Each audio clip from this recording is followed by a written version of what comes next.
Assalamualaikum warahmatullahi wabarakatuh. Alhamdulillah, alhamdulillahirabbil alamin wa bihi nasta'in ala umuri dunya waddin. Allahumma shalli wa sallim wa barik wa karrim wa majjid wa 'azzim ala sayyidina wa habibina wa syafi'ina wa nuri qulubina Muhammad.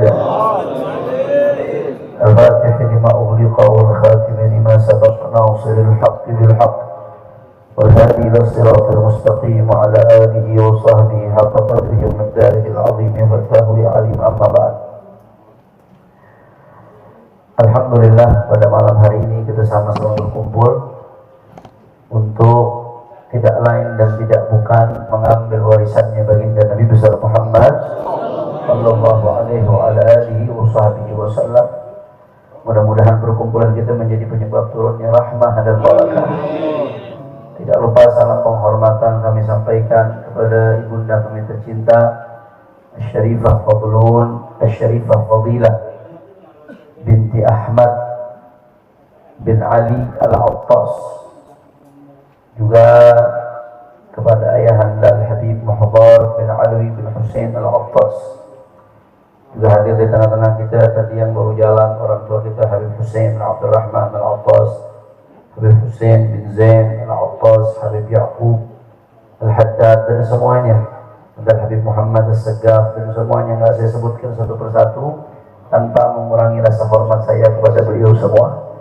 Kita doakan mudah-mudahan para tuan-tuan guru kita, para habaib kita, para orang-orang tua kita, Allah panjangkan umurnya, Allah sehatkan badannya, Allah jaga zahir batinnya, Allah menangkan perjuangannya, amin ya rabbal.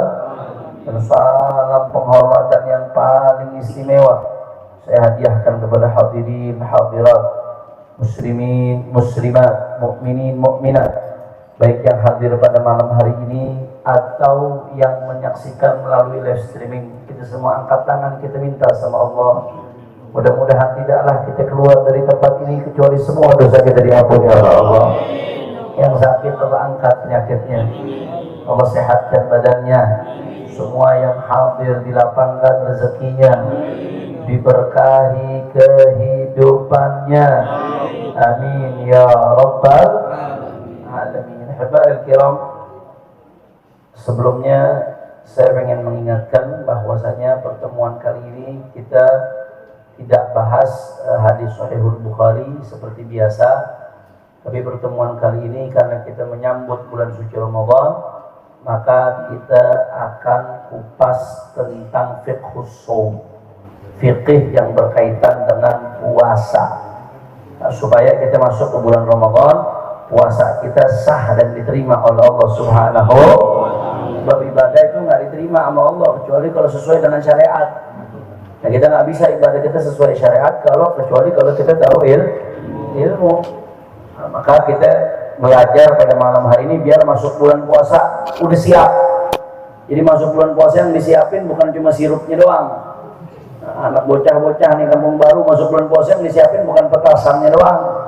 Masuk bulan puasa yang disiapin bukan cuma kolak doang, bukan cuma belanja pakaian doang, tapi yang lebih penting dari itu, masuk bulan puasa bagaimana caranya kita tahu benar-benar hukum puasa yang sesuai dengan syariatnya baginda Nabi besar Muhammad sallallahu alaihi wasallam. Makanya saya minta semuanya perhatian, semuanya fokus, mau yang di dalam, mau yang di luar, jangan ada yang bicara, jangan ada yang di belakang. Tuh saya lihat masih banyak yang berdiri-berdiri di belakang.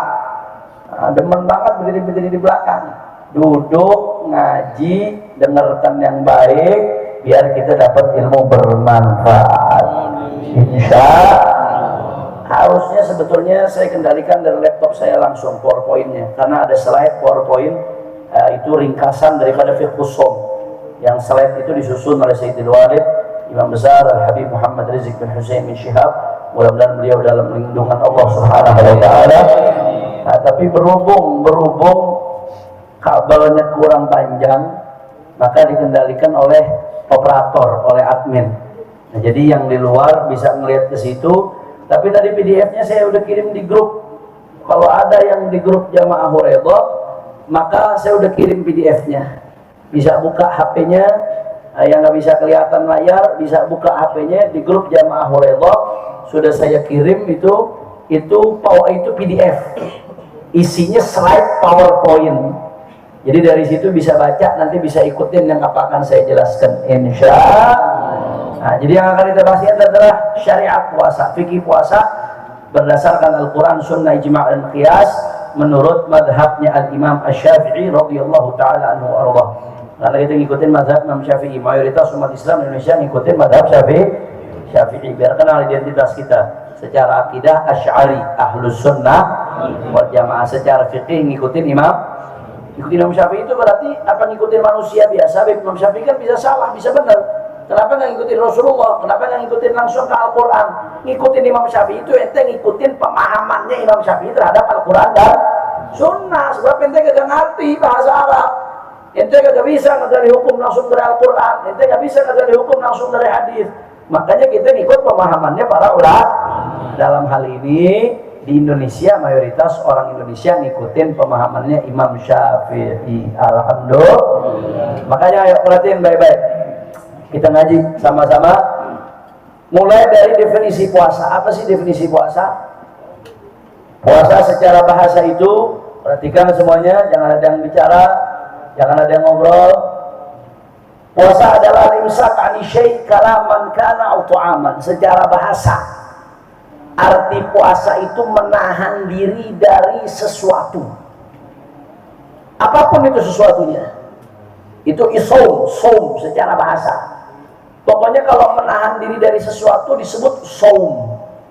Mau nahan diri dari makan, mau nahan diri dari minum, mau nahan diri dari bicara, dalam bahasa Arab disebut saum. Makanya Sayyidatuna Maryam radhiyallahu anha dalam Al-Quran bernazar lirrahmani sauma. Beliau nazar untuk saum. Nazar kepada Allah untuk saum. Apa artinya beliau nazar untuk saum? Saumnya di sini bukan saum nggak makan nggak minum, bukan. Sayyidatuna Maryam nazar kepada Allah untuk nggak bicara. Kenapa disebut saum? Karena sama-sama menahan diri. Jadi secara bahasa Arab, kalau ada orang menahan diri, baik menahan diri dari makan, minum, menahan diri dari bicara, dalam bahasa Arab disebut saum. Jelas ya?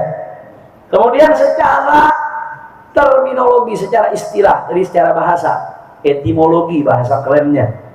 Secara terminologi, syar'an, istilahan, apa sih artinya puasa?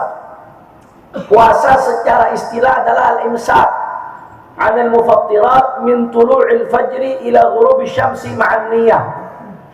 Menahan diri dari hal-hal yang membatalkan puasa. Nanti akan dirinci apa aja hal-hal yang membatalkan puasa. Dari kapan? Min tulu'il fajri, dari terbitnya fajar shadiq, yaitu masuk waktu subuh, ila ghurubi syams, sampai terbenamnya matahari, yaitu masuknya waktu maghrib. Tapi bukan sekedar nahan diri, ma'an niyah, harus ada niat. Kalau sekedar nahan diri doang, ya kebetulan aja kagak makan, kagak minum dari subuh sampai buka puasa, kagak makan, kagak minum, kagak bersubuh, ya kebetulan aja kagak niat puasa, maka secara syariat disebut puasa atau tidak? Enggak disebut puasa. Harus dibarengin dengan niat. Emang ada niat, ada tujuan buat puasa. Bukan kebetulan lagi nahan diri dari makan dan minum. Jelas atau tidak? Nah. Nah. Berikutnya, sebelum nanti kita masuk hukum, saya nggak mau terlalu panjang bahas di awal-awal ini, karena nanti kita detailnya di hukumnya. Inti-inti pembahasan yang kita detail nanti, silakan. Kemudian tarikh puasa, kita masuk ke tarikh puasa, sejarah puasa. Ya, kita sama-sama tahu di Al-Quran Allah Subhanahu Wa Taala berfirman, Ya ayyuhalladzina amanu kutiba alaikumusiyam kama kutiba alal ladzina min qablikum la'allakum tattaqun. Diwajibkan atas kalian berpuasa sebagaimana diwajibkan atas orang-orang sebelum kalian. Berarti apa? Berarti umat-umat sebelum baginda Nabi Muhammad SAW, mereka itu juga udah diwajibin puasa. Cuman memang syariat puasanya yang berbeda. Kalau kita wajibnya puasa bulan Ramadan, kalau mereka beda, bukan hanya bulan Ramadan. Ada yang lebih banyak, ada yang lebih Tapi intinya puasa ini bukan barang baru. Puasa bukan barang baru. Beda halnya dengan beberapa syariat. Ada beberapa jenis hukum syariat yang baru khusus umatnya baginda Nabi besar Muhammad. Contoh seperti debu. Debu bisa dipakai buat bersuci. Dalam hadis Rasulullah mengatakan, "U'titu khamsan lam yu'tahunna ahadun qabli." Aku diberikan 5 hal yang enggak pernah diberikan oleh nabi-nabi sebelumku. Di antaranya apa ya? "Waju'ilat liyal ardu masjidan wa tahura," kata Rasulullah. Dijadikan bagimu tanah. Tanah itu bisa buat sholat, bisa buat bersuci, tahur. Nah, itu hukum dalam syariat tadi. Tapi dalam syariat umat-umat sebelum itu tidak ada tuh. Karena itu min khasais, termasuk hukum-hukum yang dikhususkan untuk umatnya baginda Nabi besar Muhammad. Berarti baru tuh, belum ada di syariat-syariat sebelumnya. Kalau puasa enggak. Puasa tuh kama kutiba alal ladzina min qablikum, umat-umat terdahulu sebelum umat Rasulullah udah diwajibin, udah ada syariat puasa. Jadi bukan barang baru. Cuman yang baru itu kewajiban puasa Ramadan. Puasa Ramadan itu baru diwajibkan pada bulan Sya'ban 2 Hijriah. Jadi bulan Sya'ban 2 Hijriah setelah Rasulullah hijrah, tahun kedua di bulan Sya'ban turunlah perintah dari Allah supaya umat Nabi besar Muhammad SAW puasa di bulan Ramadan. Yang barang baru puasa bulan Ramadan, baru umat Nabi. Tapi kalau puasa secara umum itu dari umat-umat sebelumnya. Ini sekilas sejarah tentang puasa. Dasar hukum puasa Ramadan, kita udah sama-sama tahu dah. Firman Allah Ta'ala, "Faman syahida minkumus syahra falyasumhu." Barang siapa yang menyaksikan masuknya puasa Ramadan, maka hendaknya dia berpuasa. Siapapun yang masuk bulan Ramadan nggak ada udzur memenuhi syarat wajib, maka hukumnya wajib untuk puasa. Dalil Al-Quran udah jelas. Begitu pula dari sunnah. Dari Sahih Al-Bukhari, dalam Sahih Muslim, hadis Jibril ketika Rasulullah nanya tentang rukun ketika Jibril nanya kepada Rasulullah tentang rukun Islam, di antaranya disebutin puasa bulan Ramadan. Kemudian Rasulullah juga mengatakan bunyan Islamu ala khamsin, syahadatu an la ilaha illallah wa anna Muhammadar Rasulullah wa iqamus salat wa ita'iz zakat wa shaumi Ramadan wa hajjil baiti man istata'a ilaihi sabila. Shallu ala Nabi Muhammad. Shaum Ramadan, kata Nabi Muhammad, Islam itu dibangun di atas 5 pondasi. Salah satu dari 5 pondasinya adalah puasa di bulan Ramadan. Makanya di rukun Islam. Makanya jangan sembarangan. Hati-hati, kadang-kadang ada anak-anak muda ini suka ngintengin. Di bulan Ramadan seenaknya nggak puasa, seolah-olah nggak ada dosa besar. Hati-hati. Puasa itu salah satu rukun Islam. Ente ninggalin puasa berarti nggak sempurna keislaman ente. Ente ngerubuin bangunan keislaman yang ada dalam diri ente ninggalin puasa. Jangan main-main. Kadang-kadang anak-anak muda, mohon maaf ya, di warteg-wartegnya di luarnya tutup, tapi bawahnya ada kaki-kaki gelantungan, saudara. Banyak yang model begitu. Hati-hati. Minal kabair, min akbaril kabair. Termasuk dosa gede yang paling gede, kejelekan yang paling jelek, keburukan yang paling buruk adalah orang mampu puasa Ramadan dan dirinya wajib puasa Ramadan tapi dia nggak puasa Ramadan. Batal.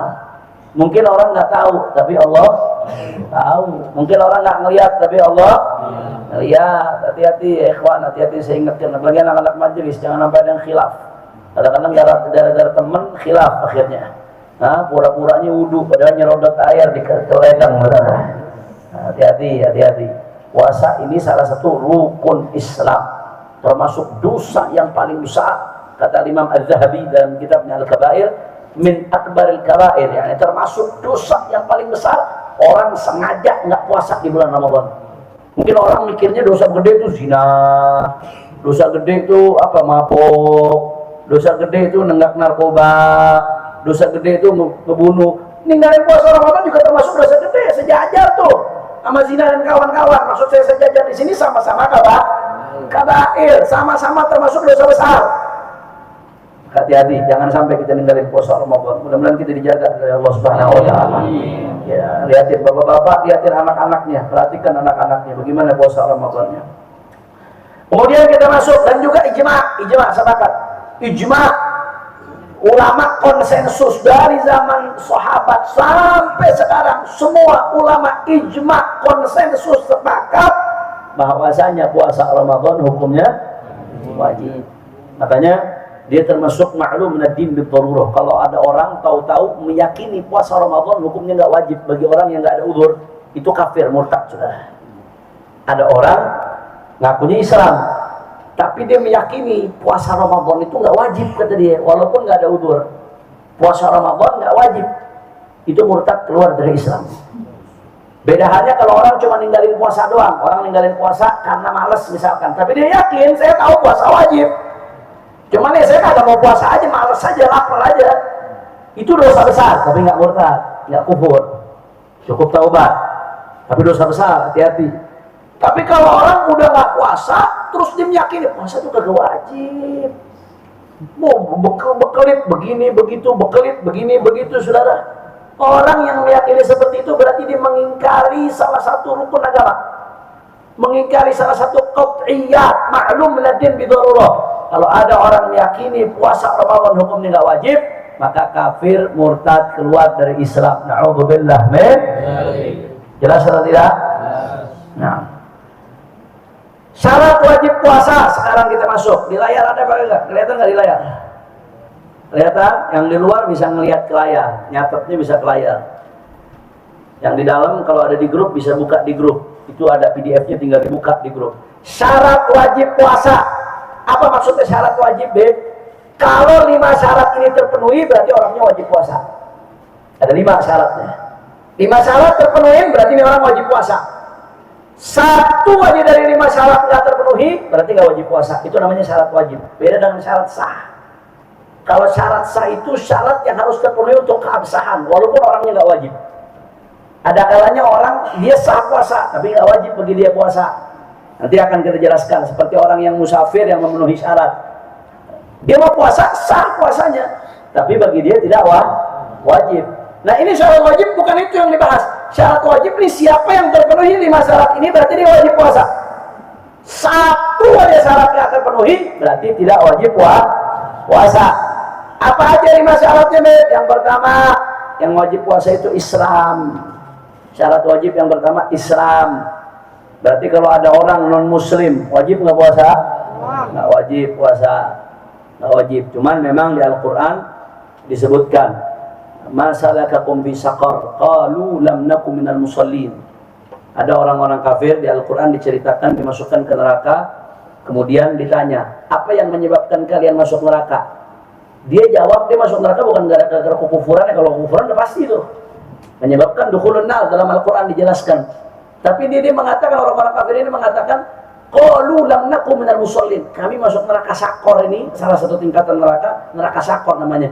Kami masuk neraka sakor karena kami nggak sholat. Ya padahal orang kafir memang nggak ada sholat. Artinya apa?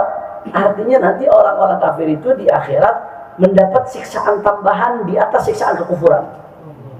Jadi disiksa karena kekufurannya juga, disiksa gara-gara ninggalin sholatnya juga, disiksa gara-gara ninggalin puasanya juga, disiksa gara-gara ninggalin hajinya juga. Na'udzubillah min.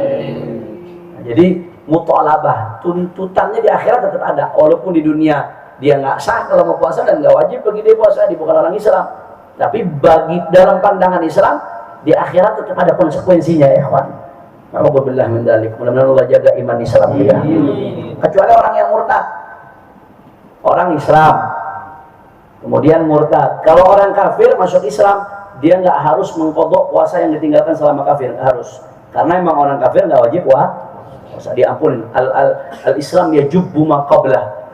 Islam itu menggugurkan dosa-dosa yang pernah dilakukan sebelum masuk Islam.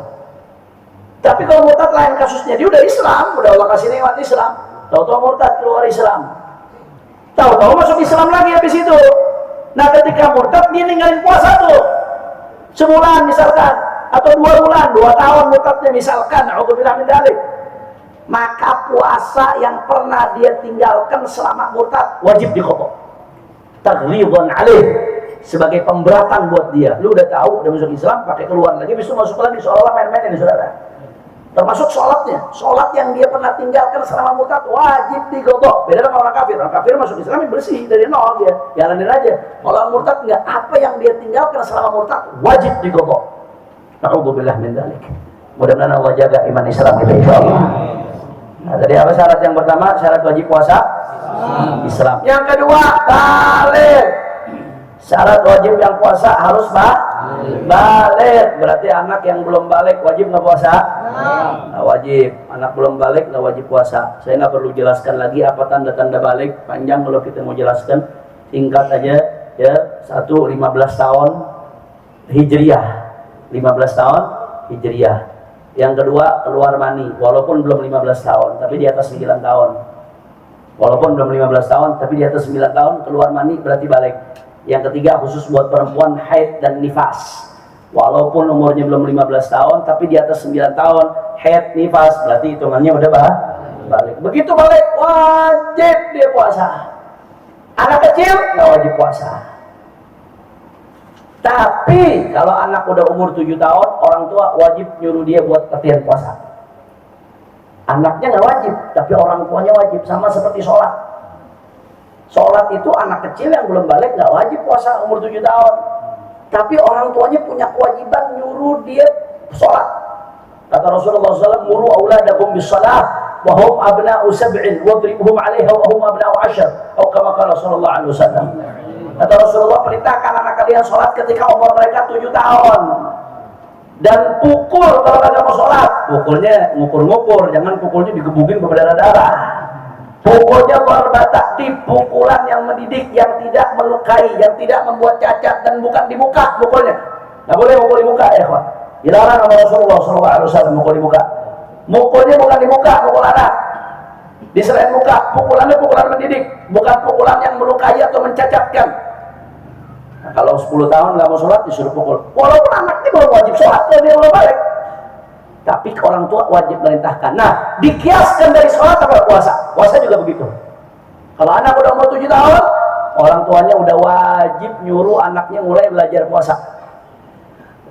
Makanya ada, kita di Indonesia ada istilah puasa setengah hari.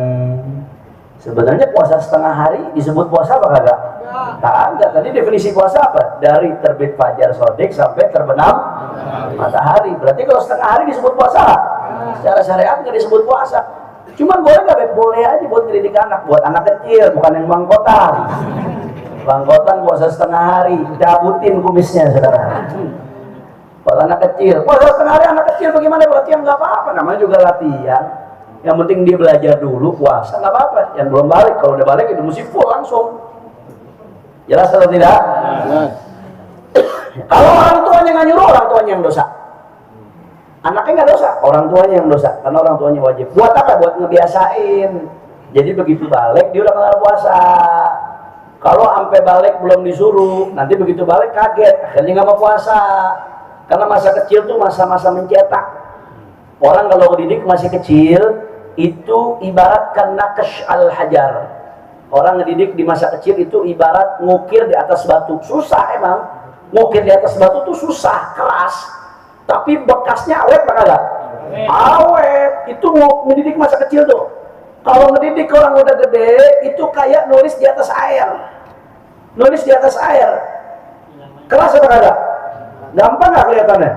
Gampang, tapi hilang cepat apa enggak? Cepat, gampang kelihatannya, gampang begitu doang. Cuma cepat hilang. Sementara hilang. Beda sama anak kecil. Anak kecil tuh kalau dididik, dia kayak ngukir di atas batu.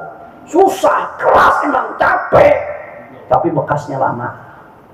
Makanya didik anak kita dari kecil. Nah, orang-orang tua yang punya anak umur 7 tahun udah mulai suruh anaknya puasa. Umur 10 tahun dia gak mau puasa, pukul. Tapi pukulan yang tadi tuh, pukulan buat ngedidik, bukan pukulan yang melukai. Kalau pukulan melukai, besok kata Habib Hanif anak kecil saya 10 tahun mau puasa disuruh pukul, digebukin akhirnya. Pakai martil lagi gebukinnya. Tangkap polisi ditanya kata sepet Habib Hanif, tolong gua gak pernah ngajarin begitu. Pukulan yang tidak melukai, jangan jadi pelampiasan hawa nafsu. Bapak-bapak kesal sama bini, anak yang digebukin. Ibu-ibu kesal sama laki, anak jadi pelampiasan. Ya, pukulan yang tidak melukai, darbatadib, pukulan ngedidik, bukan ngegebukin. Paham atau tidak? Nah. Yang ketiga, akil, harus berakal.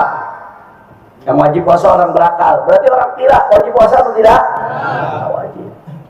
Makanya gampang. Kalau ada orang nggak puasa tanya, ente Islam bukan? Islam. Ente balik nggak? Udah balik. Kok ente nggak puasa? Oh, berarti ente gila. Karena ada tiga orang lah. Kalau Islam balik berakal puasa. Kalau Islam nggak puasa, balik nggak puasa, berarti gila. Udah selesai. Yang nggak puasa berarti gila. Alhamdulillah min dzalik. Walaupun gila sebentar. Gila sebentar itu apa namanya? Membatalkan puasa. Nanti akan kita bahas. Gila sebentar tuh membatalkan puasa. Walaupun sebentar. Bagaimana gila sebentar? Misalkan ada caleg. Caleg yang mau kasih contoh. Nyalon, keluar duit udah banyak. Dia belum tahu nih lolos apa kagak sampai bulan puasa. Begitu bulan puasa lagi anteng-anteng puasa, jam 12 siang dapat kabar, lu kagak lolos, wah gila langsung. Begitu gila, jam 1 sadar. Dia belum makan, belum minum selama gila. Batal nggak puasanya? Batal. Gila walaupun sebentar, batal. Kalau belaga gila nggak batal. Jangan belaga gila deh. Kalau belaga gila nggak batal. Yang keempat, tadi yang pertama apa? Islam. Kedua, balik. Yang ketiga, berakal. Akhir syarat wajib puasa. Yang keempat, nggak ada uzur larangan puasa. Uzur yang menyebabkan dia dilarang puasa. Kalau ada orang ada uzur yang menyebabkan dia dilarang puasa, maka nggak boleh puasa. Bukan lagi nggak wajib, nggak boleh puasa. Siapa aja? Satu, haid. Perempuan yang haid itu dia ada uzur larangan puasa. Beb, saya haid, beb, tapi saya cinta sama Ramadan, beb, saya mau tetap puasa di bulan Ramadan. Bahlul namanya lo. Ibadah ente yang nurut dengan syariat. Ibadah ente kalau lagi haid nurut dengan syariat. Nurutnya ente dengan syariat untuk nggak puasa itu adalah ibadah. Jelas atau tidak? Paham? Dan masih ada ibadah-ibadah lain yang perempuan bisa di bulan Ramadan ketika dia haid masih banyak. Dia bisa banyak zikir, dia bisa banyak sholawat, dia bisa banyak sedekah, dia bisa khidmah sama suami, khidmah sama suami ibadah. Dia bisa ngurus anak ibadah. Jadi perempuan yang lagi haid di bulan Ramadan masih banyak pos-pos kesempatan ibadah. Nah, tapi nggak boleh puasa, haram hukumnya dia puasa. Yang kedua, nifas. Perempuan yang nifas haram hukumnya untuk puasa. Nggak sah, haram dan tidak sah. Nah, kemudian yang ketiga, pingsan sepanjang hari. Ya, orang dalam keadaan koma, berarti dia nggak wajib puasa. Koma atau pingsan sepanjang hari dari sebelum subuh sampai maghrib. Emang kagak ngalamin puasa, pingsan sepanjang hari, maka memang dia nggak wajib puasa. Kemudian gila dari itu gila, walaupun sebentar. Itu. Yang kelima, tidak ada uzur boleh berbuka.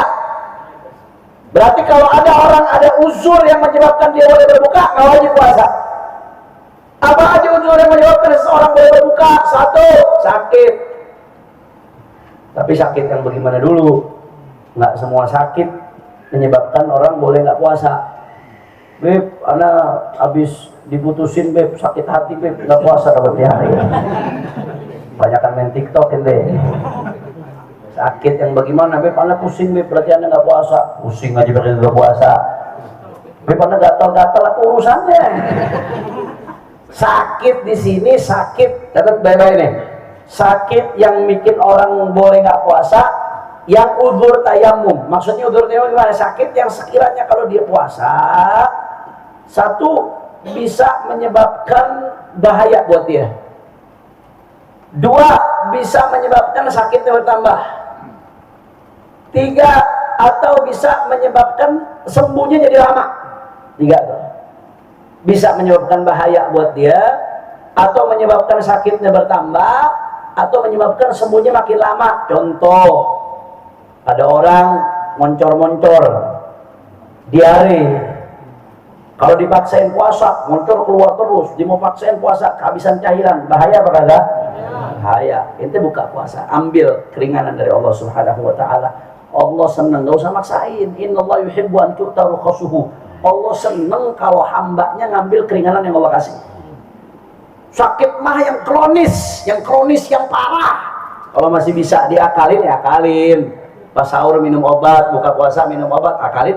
Yang bisa diakalin, akalin. Tapi ini kronis, emang bener-bener dia harus berapa jam sekali harus masuk makanan. Kalau nggak masuk makanan bisa bahaya, bisa anfal. Uzur, nanti nggak usah puasa.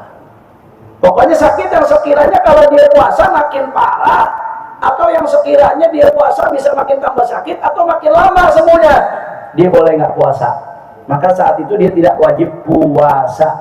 Beb, bagaimana Beb? Kalau ini pas sahur udah berasa mau meriang Beb, udah berasa mau meriang, Anda wajib puasa nggak Beb? Tapi Anda masih mampu sih ngerasanya. Kata ulama di dalam Fathul Qorib itu disebutkan, kalau ente belum tahu ente bakal mampu apa enggak, puasa dulu. Kalau tahu-tahu di pertengahan nggak mampu, baru buka. Tapi kalau ente mampu sempurnain sampai maghrib, tapi jangan dipaksakan, jangan sampai sekiranya berbahaya buat dirinya. Jadi kalau belum tahu kuat apa enggak, puasa dulu, bismillah. Kalau tahu-tahu nggak mampu, tahu-tahu nggak kuat, baru dibatalkan. Jelas atau tidak? Itu termasuk uzur yang menyebabkan orang boleh buka. Yang kedua, uzur yang menyebabkan orang boleh buka, perjalanan jauh, safar tawil, perjalanan jauh. Perjalanan jauh itu berapa? 83 km ke atas, masafatul qasar, perjalanan jauh.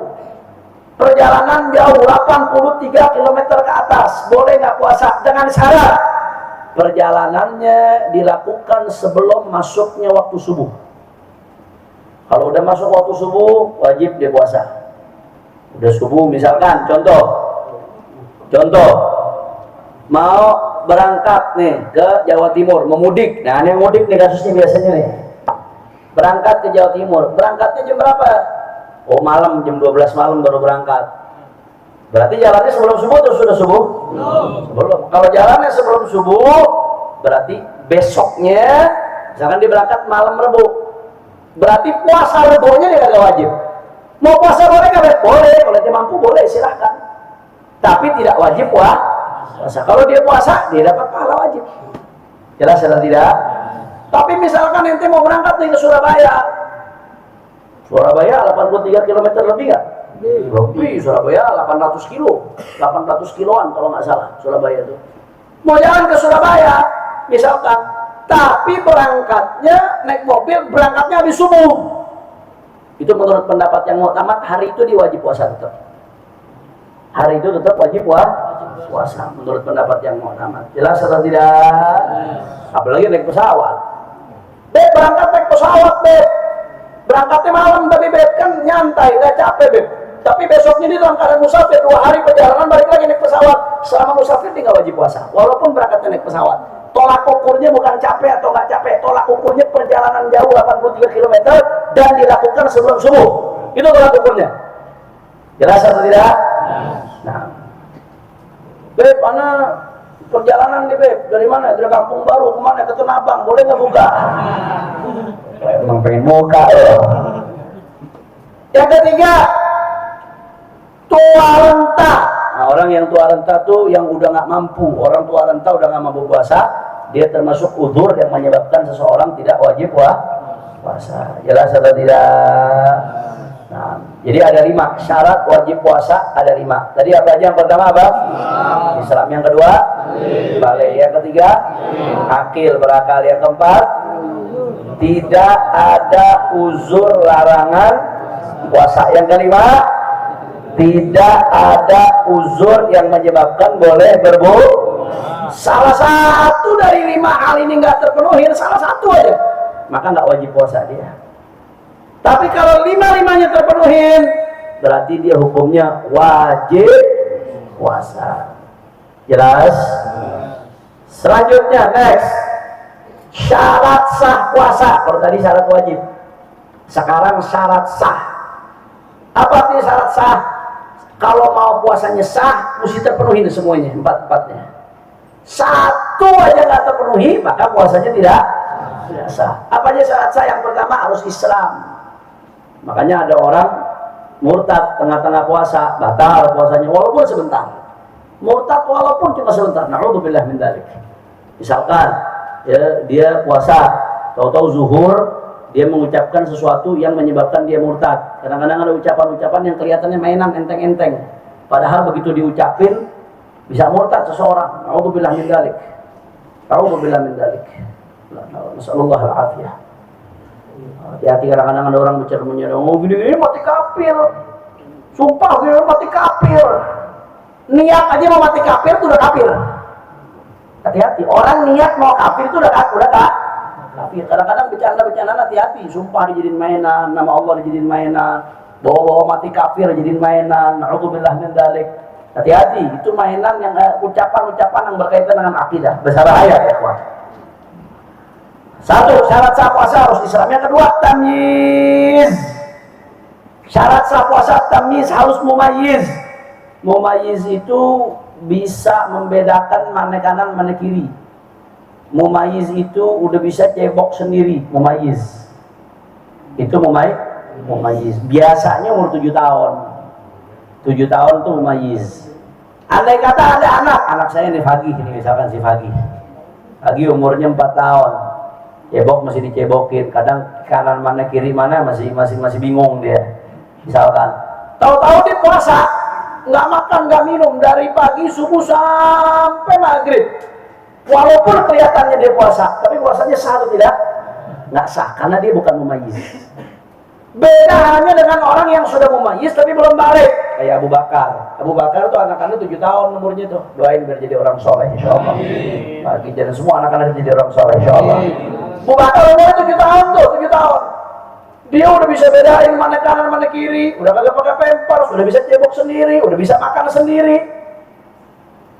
Mumayyiz apa enggak berarti? Tapi belum balik, wajib nggak dia puasa? Tapi kalau puasa sah apa kagak? Sah, karena mumayyiz. Makanya tadi Anda katakan ada orang-orang yang nggak wajib puasa, tapi kalau puasa sah. Contohnya seperti ini nih, mumayyiz. Orang yang belum balik, tapi mumayyiz. Walaupun dia nggak wajib puasa, tapi kalau dia puasa sah. Yang ketiga, akil, berakal. Maka kalau orang gila, andai ada orang gila mau ikut-ikutan puasa, misalkan dia ngelihat kiri kanannya puasa, dia ikut puasa, gila deh, mau ikut-ikutan puasa dari fajar sampai terbenam matahari, ikhwan. Kalau orang gila ikut-ikutan puasa dalam keadaan gila, walaupun kelihatannya nggak makan nggak minum, puasanya tidak sah. Yang keempat, tadi yang pertama apa? Islam. Yang kedua, tamyiz. Yang ketiga, akil, berakal. Yang keempat, tidak ada uzur larangan puasa. Tidak ada uzur larangan puasa. Kalau ada uzur yang menyebabkan seseorang dilarang puasa, puasanya nggak sah. Haid, nifas, orang haid, orang nifas, walaupun dia puasa, kagak makan, nggak minum, puasanya tetap nggak sah, bahkan dosa dia. Orang haid, nifas, kemudian tetap bandel puasa, niat puasa, bukannya dapat pahala, malah dapat dosa. Na'udzubillah min. Bahkan orang haid, nih perhatiin baik-baik, orang haid itu kalau orang haid puasanya kagak sah. Bahkan nih saya kasih contoh, ada orang puasa pagi-pagi kagak haid, pas sahur kagak haid, sahur dia puasa kagak haid, sampai zuhur masih belum haid, masih puasa nih. Sampai asar belum head, sampai mau maghrib belum head, maghrib kurang 2 menit datang tuh si bulan, puasanya sah atau tidak? Tidak sah. Walaupun tinggal 2 menit, puasanya kagak sah, batal. Kalau datang head ya ikhwan, jelas atau tidak? Karena syarat sah puasa nggak ada uzur yang menyebabkan seorang dilarang puasa. Jadi tadi syarat sahnya ada berapa puasa? Ada 4. Yang pertama, Islam. Yang kedua, tamyiz. Yang ketiga, berakal. Yang keempat, tidak ada uzur yang menyebabkan dilarang puasa. Berikutnya, sekarang kita masuk rukun puasa. Rukun puasa gampang, simpel. 2 doang. Dua-duanya harus terpenuhi. Apa aja rukun puasa? Yang pertama, niat. Yang pertama apa? Niat. Nanti akan kita rinci, kita jelaskan. Yang kedua, menahan diri dari hal-hal yang membatalkan puasa, mulai fajar, mulai azan subuh sampai maghrib. Coba perhatikan baik-baik, mulai masuk fajar azan subuh, bukan mulai selesai azan. Kadang-kadang ada nih, ini lagi makan nih. Azan subuh, belum puasa nih, kita nunggu selesai dulu azannya, paling mau menyang. Nggak ada. Tapi kan ada di hadis. Itu Rasulullah SAW ketika ada azan di waktu fajar, ada yang makan disuruh selesai sama Rasulullah SAW. Itu maksudnya bukan azan masuk fajar, itu azan tahajud. Itu kalau di Arab itu azan ada dua, azan waktu tahajud, ada azan masuk waktu subuh. Sampai sekarang di Tarim tuh azan dua kali, ada azan waktu tahajud, ada azan waktu subuh. Di zaman Rasulullah SAW juga begitu. Ada azan waktu tahajud, ada azan waktu subuh.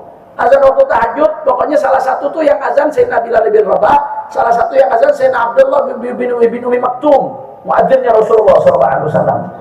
Nah itu ketika ada dalam hadis tuh, ketika ada orang yang kata Nabi, ada orang ketika lagi puasa, lagi makan, lagi sahur, tahu-tahu ada azan, sempurnain dulu. Itu yang dimaksud adalah azan untuk tahajud, bukan azan subuh. Kalau azan subuh jelas, kulu washrabu hatta yatabayyana lakumul khaytul aswadu minal khaytil abyadi minal fajr, kata Rasulullah. Makan minum sampai terlihat benang putih sama benang hitam dari fajar. Maksudnya apa? Sampai masuk waktu fajar. Begitu masuk waktu fajar, itu masuk waktu subuh. Masuk waktu subuh. Kadang-kadang muazzinnya suka telat, patokannya masuk waktu subuh. Begitu masuk waktu fajar, udah nggak boleh lagi dia makan. Makanya itu tadi, itu begitu lagi makan sahur, ya azan, ya udah selesai. Yang ada di mulut lepain. Jangan yang ada di mulut masih ditelan juga. Udah masuk waktu azan, jangan.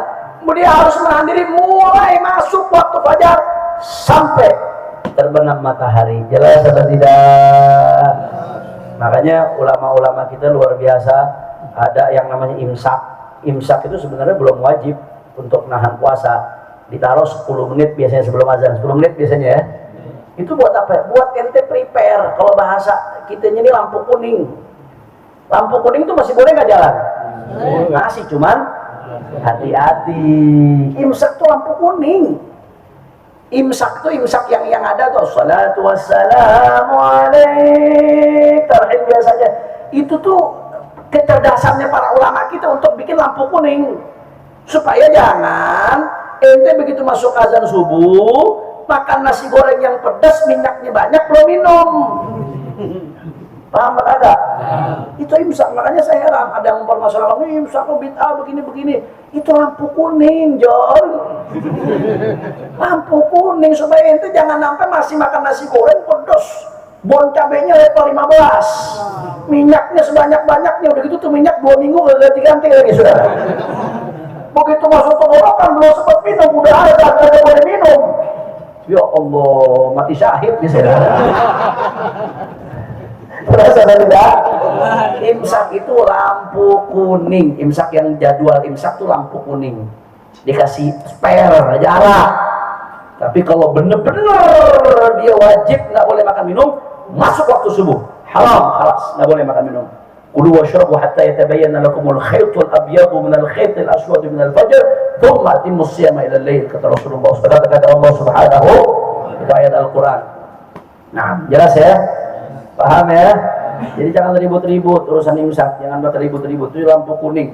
Kalau ente nggak terima sama imsak, ente jebol-jebolin tuh lampu kuning tuh. Lampu kuning masih boleh jalan. Jadi kalau begitu imsak ini masih boleh. Misalkan ente, ya Allah, imsakannya masih makan nih, selesain makannya ente minum, masih boleh minum tuh. Kalau udah masuk waktu subuh baru kagak boleh.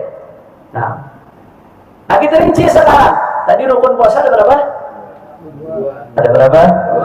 Ada 2. Yang pertama, yang kedua, menahan diri dari hal-hal yang membatalkan puasa mulai fajar sampai maghrib. Kita bahas dulu niatnya sekarang. Niat. Kita bicara soal niat. Ada 3 pembahasan yang kita bahas soal niat. Yang pertama, tabyid. Niat itu harus dari malam. Jadi kalau puasa wajib nih, saya bicara puasa wajib ya. Niat itu harus dari malam. Kapan waktunya niat? Mulai masuk maghrib buat besoknya nih, buat besoknya. Mesti diinepin. Tapi itu diinepin. Mulai masuk maghrib sampai masuk subuh, itu waktunya niat. Sampai sebelum itu harus wajib hukumnya dalam mazhab Syafi'i, saudara. Tapi itu niat wajib. La siyama liman lam yubayyitin niyah. Nggak sah puasanya orang yang nggak diinepin niatnya. Nah, makanya kita diajarin sama ulama-ulama kita, setiap habis taraweh diajak niat bareng-bareng supaya nggak lupa. Niatnya diinepin, jangan sampai udah azan subuh baru niat, nggak sah. Niat setelah azan subuh hukumnya tidak sah. Tapi niat di malam hari itu hukumnya wajib, harus niat. Mau niat dari habis maghrib udah cukup, itu niatnya habis maghrib nih. Habis itu udah nggak niat-niat lagi buat besok, sampai azan subuh itu nggak niat-niat lagi, cukup ya. Yang penting diinepin niatnya, walaupun sekali niatnya. Jelas atau tidak? Kecuali kalau puasa sunnah. Puasa sunnah itu niatnya boleh di pagi hari sebelum zawal, sebelum matahari tergelincir, sebelum masuk zuhur. Selama belum zuhur, asal ente belum makan belum minum, boleh niat, sah puasanya. Contoh, misalkan ente nih dari subuh belum makan, begitu sampai ke rumah tanya bini, ada masak nggak nih hari? Kagak masak. Yaudah deh, hari niat puasa aja deh. Belum zuhur, sah. Tapi kalau niatnya setelah zuhur, kagak sah. Jelas atau tidak? Karena Rasulullah SAW pernah melakukan itu. Rasulullah masuk ke rumah Sayyidatuna Aisyah. Rasulullah nanya, ada masakan apa kagak? Ada makanan apa? Ternyata nggak ada makanan tuh hari. Kata Rasulullah, idan ana shaim. Kalau begitu aku puasa, kata Rasulullah. Itu kejadiannya puasa sunnah tuh waktu. Kejadiannya puasa sunnah. Boleh. Tapi kalau puasa wajib harus diinepin puasanya. Niatnya harus diinepin. Habis niat masih makan lagi nggak apa-apa, nggak masalah. Niat itu berlakunya buat ketika puasa. Walaupun habis niat makan lagi, apakah perlu perbarui niat? Nggak perlu perbarui niat. Walaupun itu niatnya habis maghrib buat besok. Habis itu makan lagi sampai 7 ronde makan, misalkan. Balas dendam. Apakah perlu niat lagi? Nggak harus, nggak ada keharusan niat lagi. Jelas atau tidak? Yang kedua, ta'yin. Niatnya harus ditentukan. Nawaitu shauma ghadin an ada'i fardhi syahri Ramadan. Saya niat besok puasa untuk Ramadan. Disebutin niat puasa Ramadan. Itu namanya ta'yin. Kalau cuma saya niat puasa doang, selesai. Maka itu nggak ta'yin namanya, nggak sah niatnya. Tapi harus ditakyin, dijelaskan niat puasa Ramadan. Pakai bahasa Indonesia boleh, Beb? Boleh bahasa Indonesia. Beb, niat dalam hati, yang wajib dalam hati. Yang dilafadzkan itu hukumnya sunnah. Yang wajib itu niat dalam hati. Maka jangan sampai kita ngikutin bengong. Mulut ngucap, hati nggak ngucap, nggak sah tuh. Niat itu yang wajib justru yang dalam hati. Andai kata itu niat dalam hati, lisan nggak ngucapin, tetap sah. Yang wajib itu dalam hati. Tapi kalau kenapa lisan ngucapin? Untuk ngebantu hati.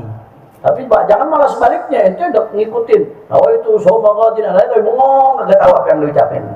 Ngambang aja saudara, nggak tahu pikirannya kemana. Hati-hati, bisa nggak sah itu. Niatnya itu yang sah itu yang di dalam hati. Jelas atau tidak? Paham? Yang ketiga yang berkaitan dengan niat tikrar.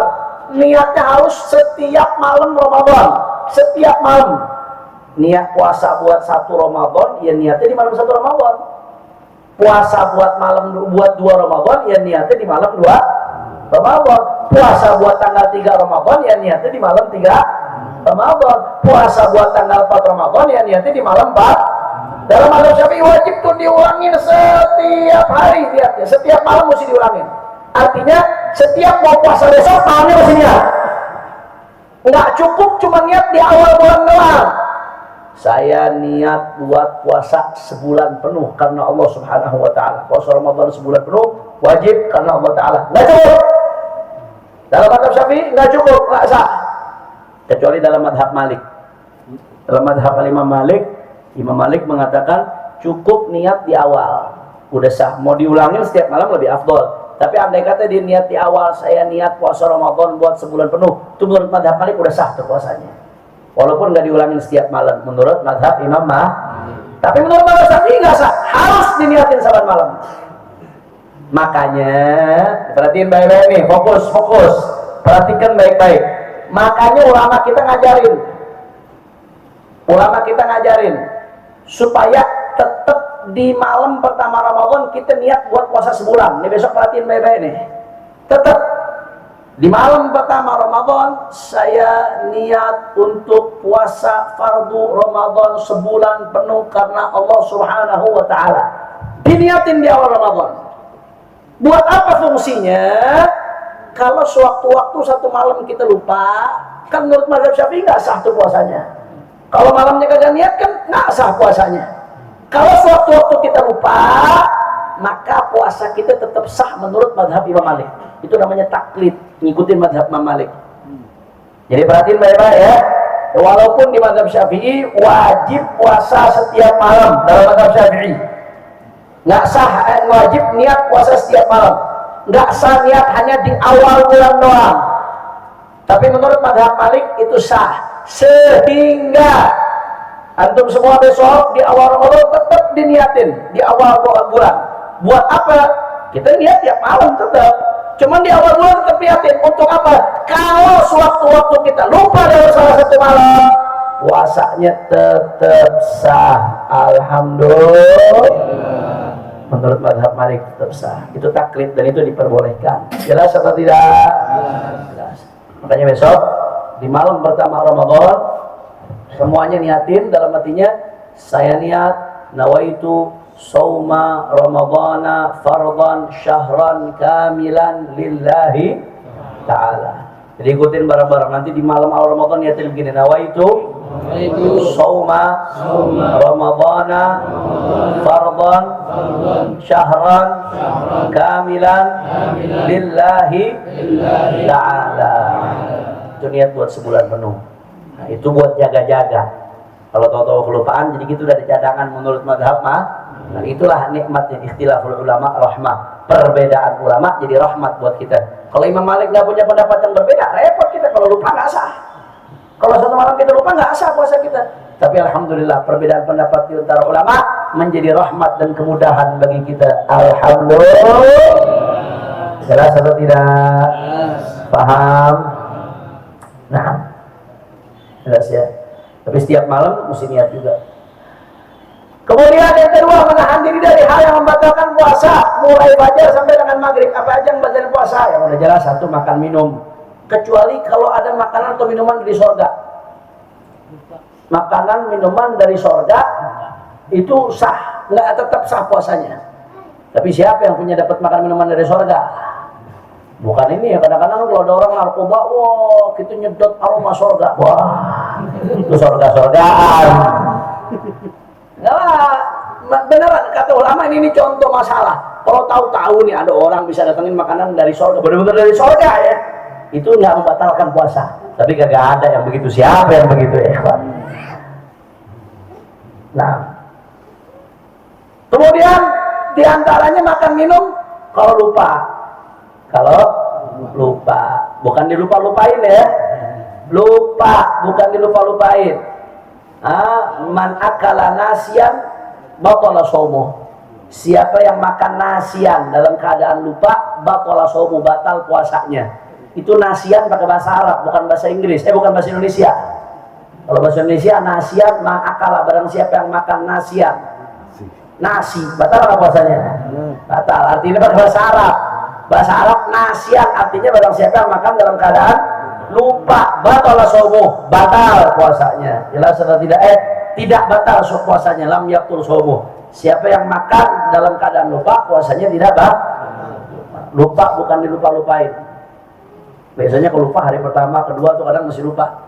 Kadang-kadang ada yang lupa. Kalau udah hari ke-15, ke-17 biasanya dilupa-lupain, itu bukan lupa. Udah kebiasa biasanya nggak lupa. Kemudian yang kedua, masuknya benda yang terlihat mata, kasat mata, usulu ainin ila min jaufin ila manfadin maftuh. Nanti akan kita bahas insyaallah. Masuknya benda yang terlihat mata ke rongga tubuh melalui lubang normal. Nanti akan kita bahas insyaallah. Yang ketiga, muntah disengaja. Berarti muntah kalau kagak disengaja batal nggak puasanya? Nggak batal. Kalau disengaja batal. Gimana biar muntah disengaja? Kadang-kadang anak SD supaya diizinin sama orang tuanya kagak sekolah, dicolok-colok tenggorokannya supaya dia muntah. Nah, itu kalau muntah batal puasanya. Atau kadang-kadang orang berasa dirinya enak, ada enak nih, berasa enak mual, dipancing muntahnya, disengajain, batal puasanya. Jelas atau tidak? Kalau muntah nggak sengaja nggak batal. Muntah nggak sengaja tidak batal. Emang muntah spontan, udah ditahan-tahan keluar, nggak batal. Cuman ini catatan penting nih, perhatikan baik-baik. Catatan penting berkaitan dengan muntah. Muntah nggak sengaja nggak batal. Cuman ada cumanya, wajib dibersihkan. Karena muntah itu hukumnya najis. Wajib dia kumur-kumur di mulutnya. Bahkan kalau dalam puasa, kalau kita wudu, itu kumur-kumur tetap sunnah, tapi di ujung-ujung doang, nggak pakai mubalaghah. Kalau dia mubalaghah, ketika wudu tuh, kalau di luar puasa hukumnya sunnah. Wudu tuh sampai kelongkongan gitu, sampai kelokok mubalaghah itu namanya tuh. Di luar puasa hukumnya sunnah. Kalau lagi puasa makruh hukumnya. Makruh hukumnya, nggak bagus. Kalau nggak sengaja ketelan, udah dibilangin makruh, tetap begitu wudu nih. Ketelan nggak sengaja, batal puasa. Walaupun nggak sengaja ketelan, udah dibilangin lo jangan ngegelogok, pakai ngegelogok, batal puasanya. Beda halnya dengan muntah. Kalau orang muntah, begitu muntah, najis kan, bekas muntah itu hukumnya wajib dibersihin. Bagaimana cara bersihinnya? Kumur-kumur. Kumur-kumurnya itu diperintahkan sampai bergelogok, bukan ditelan ya, saya nggak pernah ditelan. Dibersihin sampai sampai mubalaghah. Habis itu keluarin lagi ya, kawan. Jadi kalau dalam wudu nggak dianjurkan mubalaghah, tapi dalam konteks membersihkan muntah diperintahkan untuk mubalaghah. Mubalaghah itu tadi tuh kumur-kumurnya sampai ke ujung kerongkongan, sampai ujung tenggorokan. Jadi kalau muntah wajib langsung dibersihin. Makanya kadang-kadang kita ngejelasinnya berhenti sampai muntah yang disengaja batal, nggak disengaja batal. Selesai sampai di situ. Padahal ada jelasan hukum lagi. Lanjutan penjelasan hukumnya, tapi dia wajib dibersihkan kumur-kumur. Dan kumur-kumurnya harus maksimal. Setelah itu dibuang, dikeluarkan supaya suci.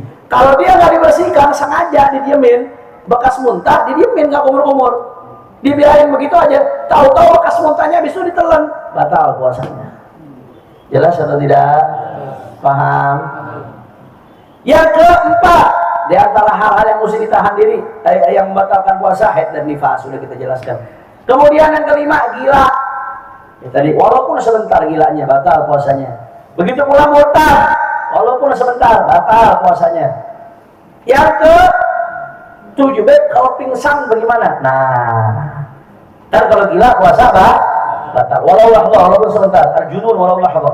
Kemudian murtad walaupun sebentar, batal puasanya. Dan kalau pingsan bagaimana? Yang disepakati oleh ulama, kalau pingsannya amma jami'an nahar, full, dari sebelum subuh sampai maghrib pingsan, atau begitu mau azan subuh dia pingsan, habis maghrib 5 menit baru sadar, nggak sama sekali sadar, dan disengaja, dan pingsannya disengaja, misalkan dia nanggap obat, misalkan yang bikin dia pingsan, yang bikin dia nggak sadarkan diri, yang bikin dia hilang akal, as-sukrul muta'addi, itu ulama sepakat batal. Tapi nanti ada khilaf antara Imam Ibn Hajar dan Imam Ar-Ramli. Kalau bagaimana kalau pingsannya, kalau hanya sepanjang hari saja khilaf antara ulama. Tapi memang yang mu'tamad mengatakan batal. Pingsan sepanjang hari itu nggak dianggap puasanya.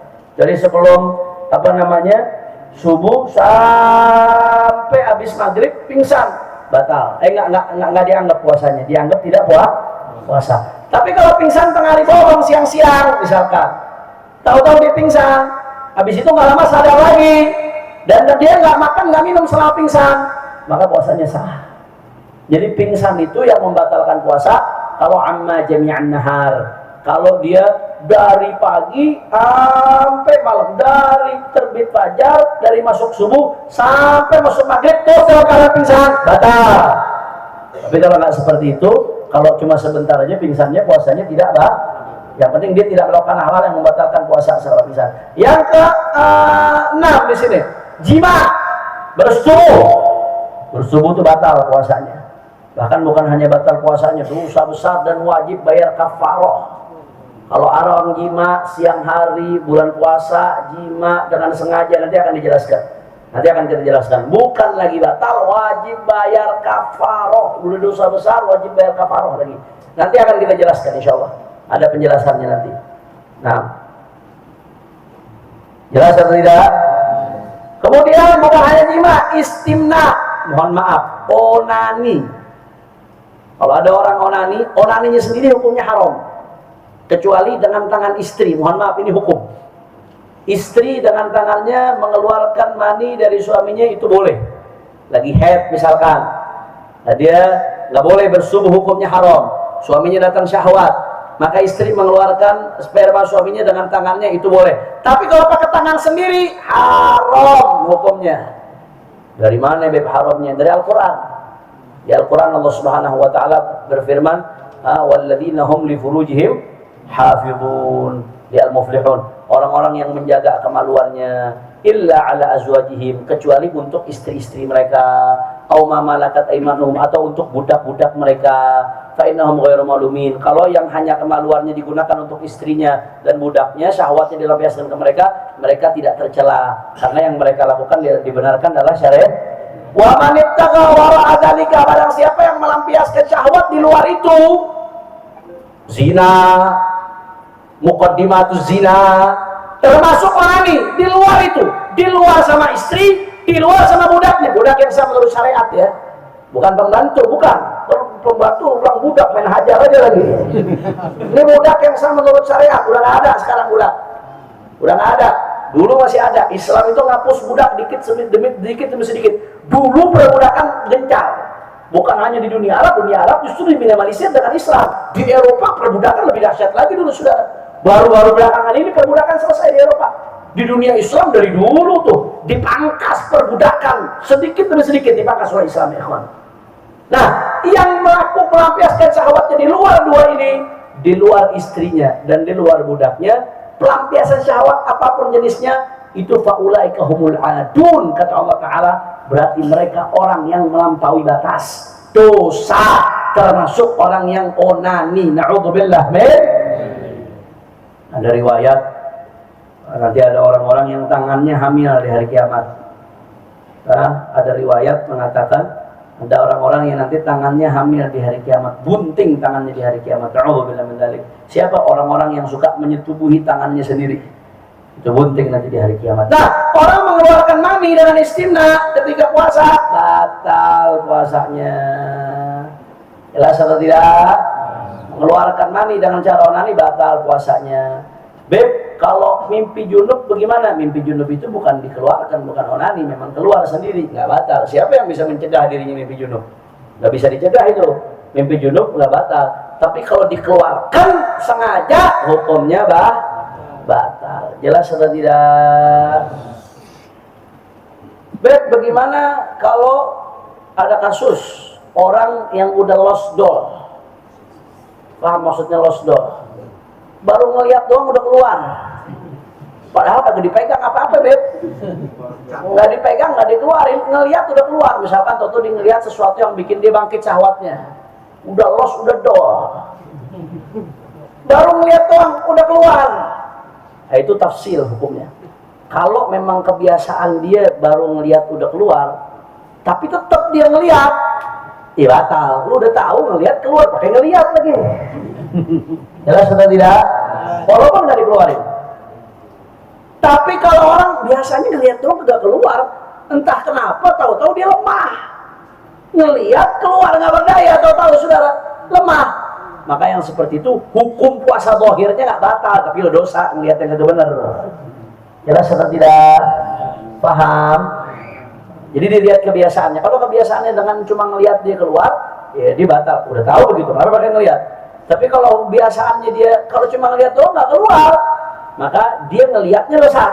Pahala puasanya batal, tapi puasanya tidak batal. Jelas atau tidak? Paham? Ini yang paling penting nih, pembahasan yang berkaitan dengan hal-hal yang membatalkan puasa. Berikutnya, tadi kita kembali ke salah satu poin terpenting dari hal yang membatalkan puasa. Nih perhatikan baik-baik. Nanti dari sini banyak masalah. Di antara yang membatalkan puasa, perhatikan, masuknya, ikutin saya, masuknya benda terlihat mata dengan sengaja ke dalam rongga tubuh melalui lubang normal. So, perhatikan baik-baik. Masuknya benda terlihat mata, kasat mata, usulu ainin. Masuknya benda terlihat mata, amdan ila manfadin maftuh, ke apa namanya, ke ila jaufin, ke rongga tubuh, min manfadin maftuh, dari lubang yang normal. Berarti dari sini bisa kita ambil kesimpulan, yang membatalkan puasa itu benda yang terlihat mata. Kalau masuk ke tubuh kita dari lubang normal, itu batal puasa, walaupun bukan makan minum. Apa aja benda terlihat mata? 1, benda padat. 2, bubuk. 3, jeli. 4, cair. 5, asap. Makanya ngerokok batal nggak puasa? Batal. Karena ngerokok itu walaupun dia asap, tapi kalau dipantengin begitu hitam lama-lama, saudara. Artinya itu benda kasat mata. Makanya ngerokok itu ngebatalin puasa. Ulama semua mengatakan ngerokok ngebatalin puasa. Beb, kalau nge-vape gimana? Sama aja. Mentang-mentang mahalan dikit, saudara. Sama. Beb, shisha gimana? Sama. Sama. Ngerokok, nge-vape, shisha, dan saudara-saudaranya yang metal-metal, saudara. Semuanya kalau lagi puasa membatalkan puasa. Kenapa? Karena dia benda kasat mata. Simpel. Masuknya melalui lubang normal. Apa aja lubang normal? Telinga, hidung, tenggorokan, dubur, kubul, kemaluan. Dubur tuh lubang belakang, dubur lubang depan. Itu semua lubang normal. Kalau ada yang masuk benda kasat mata melalui lubang-lubang ini, maka puasanya batal. Jelas atau tidak? Paham? Dan tambahan 1, sengaja. Berarti kalau nggak disengaja batal atau tidak? Nggak batal. Perhatikan baik-baik ya, sekali lagi. Ini dhabitnya. Masuknya benda yang terlihat mata melalui lubang normal ke dalam rongga tubuh dengan sengaja. Saya mau tanya, berarti kalau yang masuk benda yang nggak terlihat mata, batal apa kagak? Nggak batal. Tidak, Pak? Nggak batal. Beb, angin masuk nih, depan saya ada orang kentut, saya lagi puasa. Masuk, kentut kelihatan apa kagak? Ya. Masuk nih. Batal nggak puasanya? Ya. Batal pahalanya kalau dia berantem sama dia. Ngentutin gua lagi loh. Nggak batal puasanya. Kenapa? Karena tidak terlihat. Walaupun itu hirup lah, nggak batal. Ngirupnya sedep banget gitu, nggak batal. Kenapa? Karena nggak terlihat mata. Apa lagi? Beb, masuk lewat mata, bagaimana Beb? Menurut Mu'tamad Madzhab Syafi'i nggak batal. Menurut Mu'tamad Madzhab Syafi'i, kalau ada barang masuk lewat mata tidak batal. Coba, ayo, ada pertanyaan terkait ini. Nih. Masuknya benda terlihat mata dengan sengaja ke rongga tubuh melalui normal. Ada pertanyaan? Nah, batas kita masukin lubang hidung sama lubang hidung. Nah, sekarang ada mau nanya dulu. Yang itu masukin apa? Jari kelihatan nggak? Kecuali kulitnya makhluk halus. Jari kelihatan nggak? Kelihatan. Lubang hidung lubang normal bukan? Lubang normal. Maka kalau masukin sampai ke dalam itu tuh sampai hatul batin. Hatul batin itu yang biasanya kalau lagi wudhu diserodot sampai berasa agak-agak. Nah itu bagian dalam namanya. Kalau sampai ke situ batal. Kalau di ujung-ujung doang, assalamualaikum doang di ujung-ujung di sini. Kalau negor-negorin doang di ujung tidak batal. Jelas atau tidak? Ayo, ada pertanyaan lagi. Kalau ente nggak nanya, ada yang nanya ente. Disuntik. Nah, ini bagus nih pertanyaannya. Disuntik. Saya mau nanya, disuntik, suntikan itu kelihatan mata apa enggak? Masuknya melalui lubang normal? Nah, kalau ngikutin kaidah ini, suntikan nggak batal. Mengikuti kaidah ini, suntikan tidak batal. Kenapa? Karena masuknya bukan dari lubang normal. Tapi ulama ada khilaf di sini. Khusus masalah ini ulama ada khilaf. Sebagian ulama mengatakan suntik itu mutlak nggak batal seperti tadi. Kenapa? Karena masuknya bukan dari lubang normal. Sebagian ulama mengatakan suntik itu batal. Sebagian ulama mengatakan mutlak. Ada lagi ulama yang mengatakan dilihat dulu suntikannya apa. Kalau suntikannya obat nggak batal. Tapi kalau suntikannya makanan kayak orang infus, kan ada nggak di infus dikasih makan?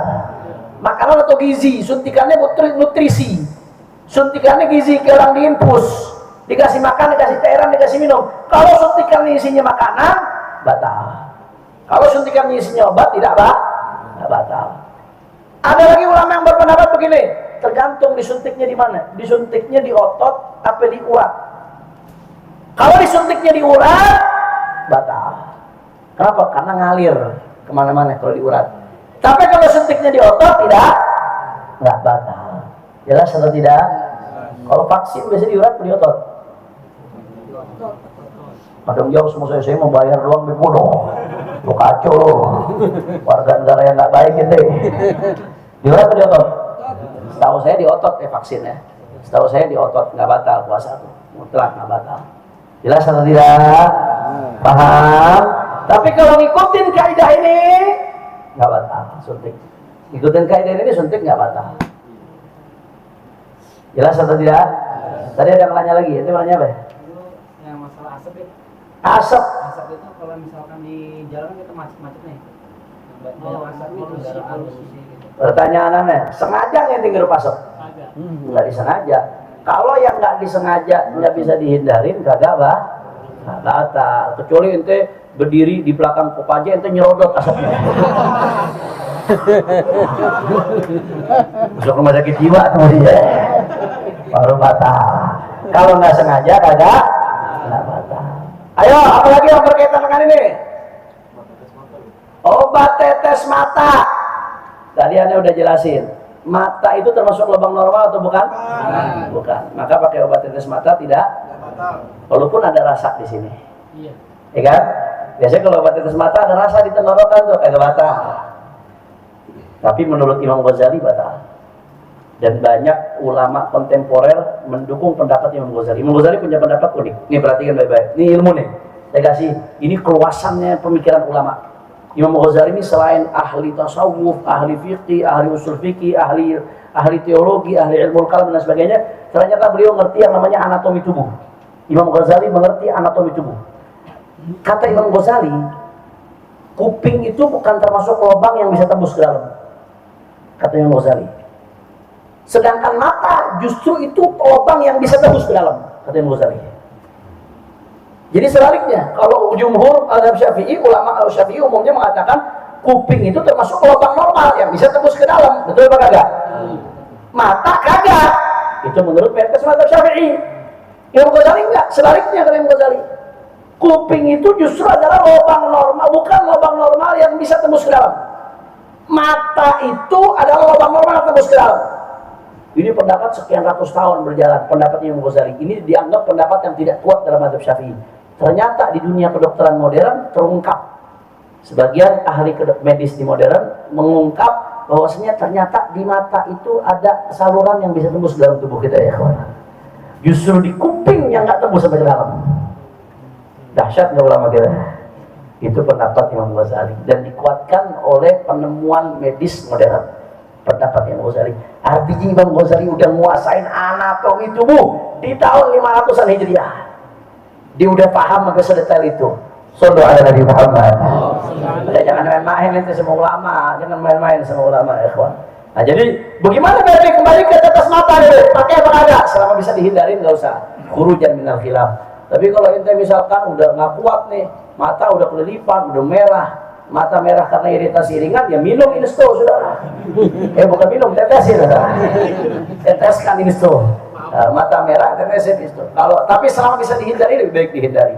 Tapi kalau misalkan ente mau pakai, tetap menurut pendapat mayoritas ulama Syafi'i, tetes mata nggak batal puasa. Jelas ya? Tetes kuping batal puasa. Tetes kuping menurut mayoritas batal, menurut Ghazali nggak batal. Sebaliknya, menurut Imam Ghazali nggak batal. Mengambil yang mana? Ya nggak usah netesin, kecuali itu darurat. Kalau itu darurat itu udah nggak kuat, begitu ngebet, tapi masih mau jaga puasa, tapi udah nggak kuat ngebet, ngikutin pendapat Imam Ghazali nggak apa-apa. Jelas atau tidak? Ayo apa lagi?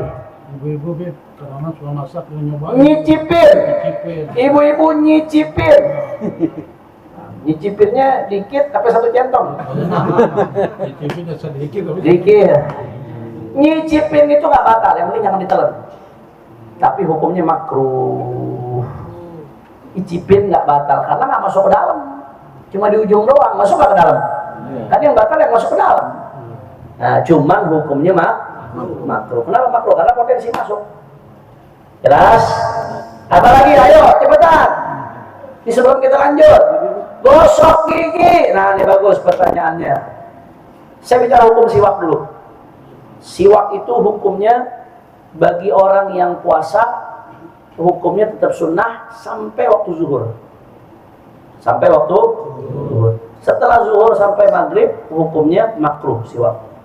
Kenapa? Karena potensi ngilangin bau mulut. Sedangkan la khalufu famis shaim atyab indallah min rihil misk.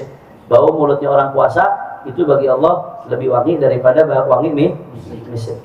Tapi khuluf di sini kata Syekh Al-Habib Salim Syatiri, yang dimaksud khuluf di situ bau yang memang ditimbulkan karena nggak makan minum, bukan yang gara-gara tidur. Nah, kalau itu habis subuh tidur, bangun jam 2. Begitu bangun tidur mulut bau bagong. Baunya gara-gara nggak makan atau gara-gara tidur? Itu bukan khuluf namanya. Itu bukan khuluf yang dikatakan atyab indallah min rihil misk, bukan. Kata Syekh Al-Habib Salim Syatiri, yang betul-betul yang bau mulut yang atyab indallah min rihil misk, yang betul-betul karena nggak makan nggak minum, bukan karena faktor lain, bukan karena faktor tidur. Jelas atau tidak? Nah, makanya dimakruhkan nanti bersiwak habis zuhur. Kenapa? Karena bisa ngilangin bau itu, sedangkan bau itu terpuji. Baunya orang berpuasa itu terpuji, saudara. Nah, itu kita bicara siwak. Sikat gigi bagaimana, Beb? Sikat gigi kalau sebenarnya sikat gigi itu memenuhi syarat siwak. Kalau bicara siwak itu kan kullu khashin, segala sesuatu yang kasar yang bisa dipakai buat ngebersihin itu disebut sih. Orang andai kata dia sikat gigi, diniatin siwak, dapat pahala siwak. Cuma memang kurang afdol. Yang afdol pakai kain arok, pakai kayu arok nih. Kayu yang seperti ini, kayu arok namanya ini. Itu yang afdol. Nah, itu kalau nggak pakai odol. Kalau pakai odol, bagaimana, Beb? Kalau nggak ada odol yang ketelan, nggak batal, tapi makruh hukumnya. Jelas atau tidak? Tapi kalau sampai ada odol yang ketelan, bekas-bekas odol yang ketelan, batal. Makanya jangan nyari penyakit. Jangan nyari penyakit. Kalau lagi puasa, sikat giginya sebelum subuh. Jelas atau tidak? Paham? Karena rasa odol itu kan kecicip, sama kayak orang nyicipin. Makruh hukumnya. Sama kayak orang nyicipin, rasa odol itu kecicip. Saya ngelihatnya sama kayak orang nyicipin, karena kecicip rasanya, walaupun dia gak ketelan. Nah, tapi kalau ketelan, batal. Jelas atau tidak? Paham? Ayo, ada yang nanya lagi? Mandi keramas. Mandi keramas. Mandi besar. Bukan, tapi keramasan. Mandi keramasan. Ada yang masuk nggak anggota tubuh? Enggak ada. Nggak ada yang masuk. Berarti batal apa enggak? Kagak. Nggak batal. Nggak batal. Cuman kalau nggak sengaja masuk bagaimana, Beb? Nah, di sini nih pembahasannya. Kalau nggak sengaja masuk, kalau mandinya mandi yang diperintahkan syariat, seperti mandi Jumat. Begitu mandi Jumat, tahu-tahu nggak sengaja ada yang masuk, nggak sengaja ya, bukan sengaja, nggak sengaja ada yang masuk, maka nggak batal. Tapi kalau mandinya bukan mandi yang diperintahkan secara khusus oleh syariat, tahu-tahu ada yang nggak sengaja masuk, bisa batal puasanya. Maka dijaga, kalau mandi dijaga, jangan sampai ada yang masuk, dijaga-jaga itu, jangan sampai air ada yang masuk. Jelas atau tidak? Jelas. Paham? Ada lagi? Ini banyak sebenarnya yang belum ditanya ini. Saya lagi mancing aja. Ayo, ada yang di pikiran Anda? Apa yang terbenak di pikiran Anda? Bib, malam main begini. Mandi junub. Baru subuh. Gimana tuh, Bib? Sallallahu alaihi Muhammad. Kalau lupa, jadi hukum gini, perhatikan baik-baik. Ya, perhatikan baik-baik. Kalau orang saumuman asbaha junuban, dalam fikih itu disebutnya masalah saumuman asbaha junuban. Puasa orang yang begitu masuk subuh belum sempat mandi besar. Itu namanya saumuman asbaha junuban. Ya. Kalau seperti itu sah tetap puasanya. Buru-buru mandi. Karena itu mandi yang diperintahkan oleh syariat. Kalau mandi tahu-tahu ada yang nggak sengaja masuk, nggak batal puasanya karena mandinya mandi yang diperintahkan syariat. Jelas atau tidak? Cuman hukumnya makruh, ente ngulur mandi sampai masuk subuh, hukumnya makruh. Usahakan mandinya sebelum subuh. Nah, beda halnya kalau mohon maaf lagi bersetubuh atau azan subuh. Mohon maaf, mungkin dilihatnya sebelum garis finish dah. Sebelum azan subuh dia bersetubuh. Tahu-tahu azan masuk waktu subuh, mesti buru-buru dicabut. Nanggung beb, lanjutin dikit, batal. Jelas ada anak kecil jangan pakai denger dah. Ini hukum fikih, saya bicara fikih. Itu kalau bicara orang lagi bersubuh atau azan, dilanjutin, batal. Tapi kalau orang bersubuhnya udah dari tadi, cuman masih junub belum sempat mandi, azan subuh, maka buru-buru maka hukum puasanya tetap sah. Cuman dia makruh kalau sampai ngulur mandi sampai masuk azan subuh. Jelas atau tidak? Ayo, apa lagi yang berkaitan dengan ini nih? Nah, tidur boleh tidur. Yang penting sholatnya jangan ketinggalan. Ya, insya Allah. Ayo, ada lagi yang berkaitan dengan ini nih, masuknya benda terlihat mata dengan sengaja ke dalam rongga tubuh melalui lubang normal. Swab. Swab tuh ke dalam enggak? Dalam. Kalau ngikutin mazhab Syafi'i batal. Ikutin mazhab Syafi'i batal swab. Tapi MUI fatwa nggak batal ngikutin pendapat di luar Syafi'i. Kalau ngikutin mazhab Syafi'i swab batal. Makanya kalau swab usahain jangan lagi puasa. Karena dia takut dalam beb. Swab tuh ke ujung sini, apa berasa geli-geli kita geli-gelitikin loh di swab. Betul apa enggak? Betul. Apa ke ujung orang di swab. Kalau ngikutin mazhab Syafi'i batal. Tetapi setelah swab lanjut puasa enggak? Ikutin MUI tadi. Kalau ngikutin pendapat MUI silahkan. Setahu saya dia ngambil pendapat di luar Syafi'i, ya boleh saja silahkan. Tapi lebih baik dihindari supaya puasa kita nggak terjadi perdebatan. Nah, apalagi sekarang kayaknya udah gak ada swab ya. Alhamdulillah. Karyawan masih ada. Oh, karyawan masih ada? Masih ada. Nah, apa lagi pertanyaannya? Batasan membersihkan BAB.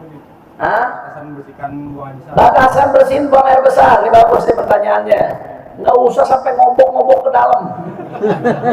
Kalau ente ngobok-ngobok ke dalam, masukin jari, dikobok-kobok ke dalam, masukin ke lubang, batal.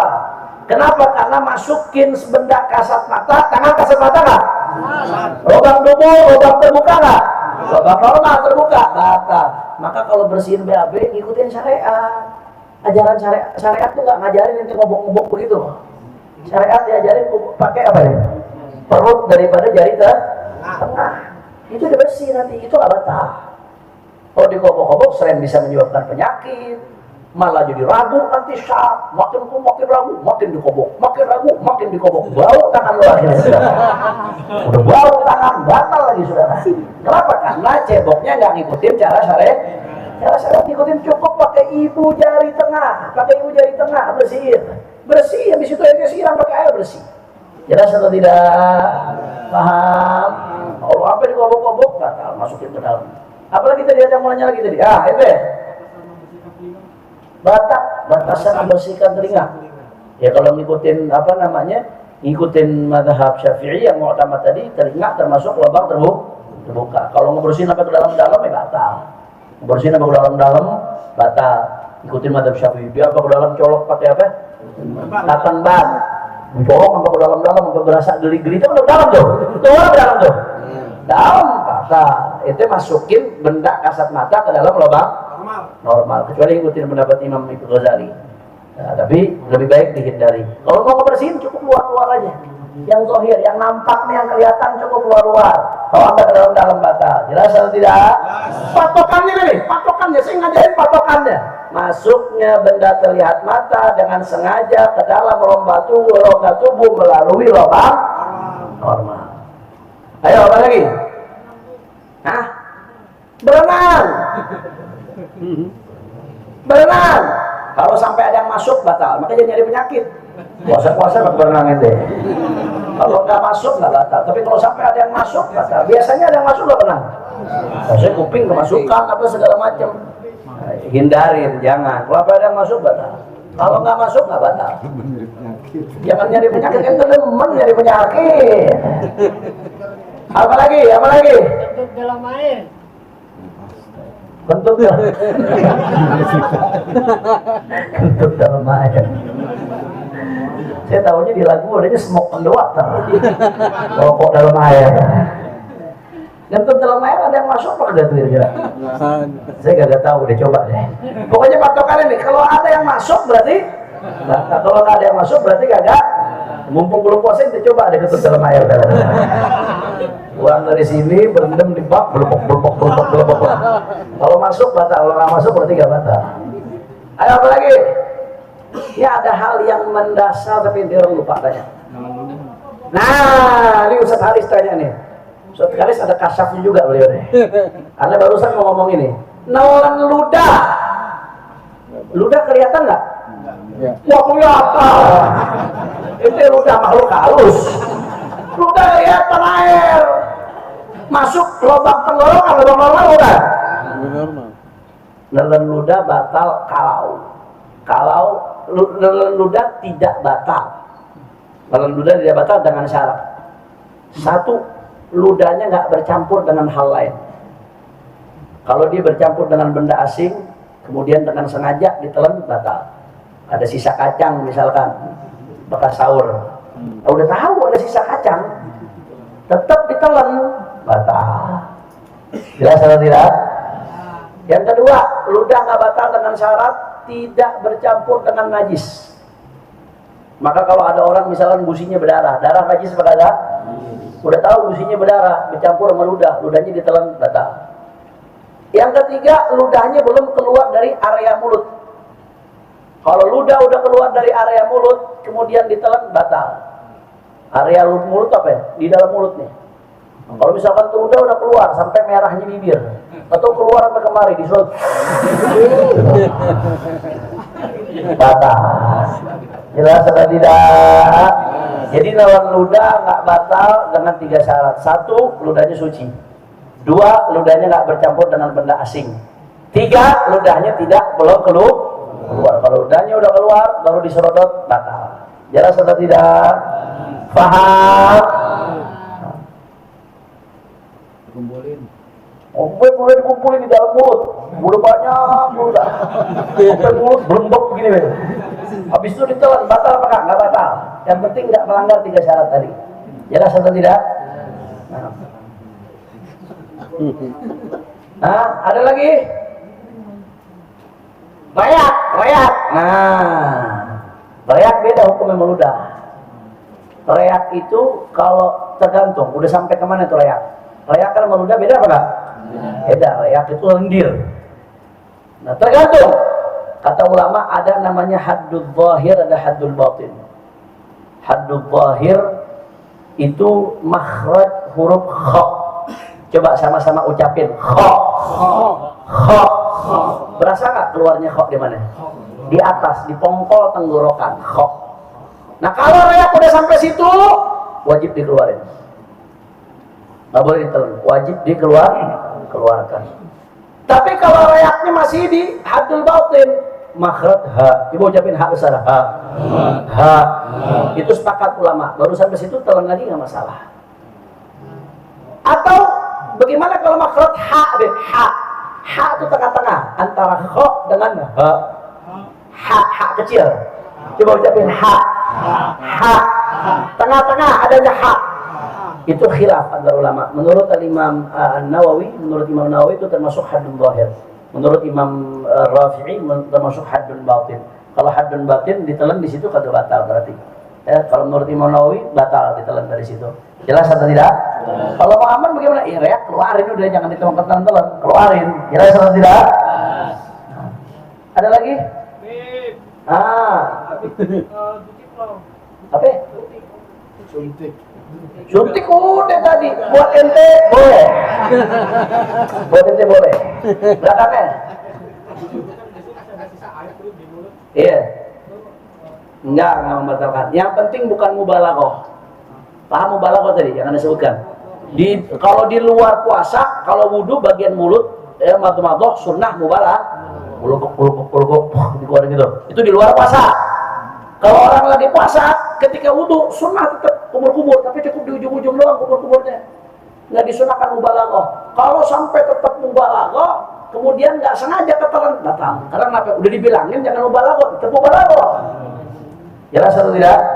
Nah, jadi sisa-sisa itu nggak membatalkan selama tidak mubalaghah. Ada efek, Pak. Ada efek. Efek apa? Efek seger gimana ya? Berseger. Enggak apa-apa, enggak membatalkan. Enggak batal. Ente jangankan kumur-kumur, ente ambil air es di kulkas 1 botol, ente tempelin di leher. Siang-siang seger apa enggak? Enggak batal. Kan enggak ada yang masuk. Ada enggak benda masuk ke dalam tubuh? Enggak ada, walaupun ada rasa. Enggak ada masuk. Yang membatalkan, makanya anak kasih patok tadi topik. Masuknya benda terlihat mata ke dalam rongga tubuh melalui lubang jelas, paham. Ini pulang dari sini semuanya udah bisa ngebimbing keluarganya semua. Insya Allah. Ada lagi terakhir? Mimisan. Ya, mimisan langsung dikeluarkan. Maksudnya diapain mimisan? Kalau sekedar mimisan doang nggak batal. Orang keluar darah kan nggak batal. Mimisan itu nggak batal. Maka cara membersihkannya bersihkan seperti biasa. Dilap, disucikan seperti biasa. Kan kita nggak bersihin mimisan nggak perlu nyedot air. Ya kan? Perlu nggak kita nggak bersihin mimisan nyedot air? Sejak kapan nggak bersihin mimisan harus nyedot air? Ya kan nggak harus. Itu cukup dilap, dibersihkan, selesai. Jelas? Paham? Hah? Iler, itu udah jelasin iler. Liur, udah. Kita bengong nih kelihatan. Kita mikirin apa? Rindu berat, nggak usah rindu, biar aneh aja rindu. Hah? Luka kasih obat nggak masalah, kan bukan lubang normal. Nah, kembali ke patok tadi itu, masuk melalui lubang. Jelas, insya. Ngaji begini agak lama dikit, tapi ngaji begini yang bikin pintar. Insya Allah. Jangan nanti ngaji maunya tentang fadilah sholawat aja kagak rapi-rapi. Hukum kagak tahu. Yang sah mana kagak sah kagak tahu, saudara. Fadilah sholawat bagus, tapi kita mesti pelajarin yang mana yang sah, yang menurut yang mana yang sah, yang menurut yang mana yang tidak sah, menurut syariatnya orang yang kita sholawatin, yaitu baginda Nabi besar Muhammad sallallahu alaihi wasallam. La ilaha illallah. Kemudian adab-adab puasa sekarang. Sahur, adabnya puasa satu ini kita baca cepat aja dah sahur. Walaupun ente kuat disunahkan tetap sahur. Karena sunnah Rasulullah SAW. Apa namanya? Tasahharu apa namanya? Shallu ala Rasulullah. Wa sallallahu ala Muhammad. Sunnah kita sahur sunnah supaya kuat. Itu ajarannya Rasulullah SAW. Kalau main kuat-kuatan Rasulullah lebih kuat. Tapi Rasulullah tetap sahur. Artinya kita ngikutin ajarannya Rasulullah. Itu yang paling ideal udah. Jangan kita sok kuat, sok hebat, jaga sahur. Nah, kapan mulai dihitung sahur, Habib? Mulai dihitung sahur dari pertengahan malam. Pertengahan malam ke atas itu dihitung sahur. Cuman memang sunnahnya kita mengakhirkan sahur. Mengakhirkan sahur sampai kapan? Sampai waktu yang mendekati subuh. Tapi sekiranya kita gak ragu-ragu ya, sampai waktu imsak lah kalau kita sekarang tuh. Buat jaga-jaga. Lebih mundur sahurnya lebih baik, lebih bagus. Sunnah. La tazal ummati fi khair ma'ajjalul futur wa akharus sahur, kata Rasulullah SAW. Senantiasa umatku dalam keadaan baik selama mereka mengundur sahur dan mempercepatkan buka puasa. Mengundur sahur sampai tadi itu, sampai imsak, sampai lampu kuning, stop lah, jaga-jaga, udah mau subuh itu. dan selama mereka mempercepat puasa, mempercepat buka puasa. Cepat buka puasa dengan syarat udah yakin kalau udah azan. Jangan bawa mentang-mentang kali suruh cepetin buka puasa, baru dengar iklan marjan duduk udah buka. Cepat buka puasa itu yakin benar-benar udah masuk waktu. Hati-hati, kadang-kadang ada muazin yang khilaf. Hati-hati, perhatiin kalau ada orang azan atau beda sendiri nih, cepet banget nih azan di masjid ini nih. Lihat lagi, cek jadwal maghrib, bener apa kagak deh? Mendingan itu jaga-jaga daripada udah puasa dari pagi atau sore, nggak sabar 1-2 menit batal akhirnya. Jelas atau tidak? Pastikan benar-benar udah masuk waktu maghrib. Dan muazin hati-hati. Kata Rasulullah, muazzin mu'taman. Orang yang azan itu megang amanat. Bukan sekedar bisa azan, bukan sekedar menang lomba azan untuk kelurahan, bukan sekedar suara enak. Al muazzinu mu'taman. Orang yang azan itu amanat.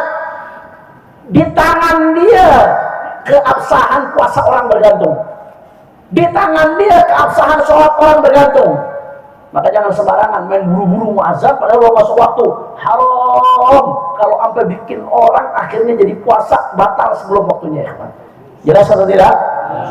Yang keempat, menjauhi maksiat. Jangan sampai puasa itu cuma lapar doang, haus doang, tapi nggak dapat apa-apa. A'udzubillah min dzalik. Jauhin maksiat. Jadikan puasa kita benar-benar mendapatkan la'allakum tattaqun, agar kalian bertakwa. Jadiin bulan Ramadan sarana buat ngedidik nafsu kita supaya tunduk, supaya taat sama Allah Subhanahu wa ta'ala. Yang kelima, mandi junub sebelum fajar. Nah, ini pertanyaannya dari ini. Mandi junub sebelum. Jadi kalau mandi setelah fajar bagaimana? Sah, cuman tidak afdal. Yang keenam, tidak kerja keras atau kuras tenaga yang keterlaluan.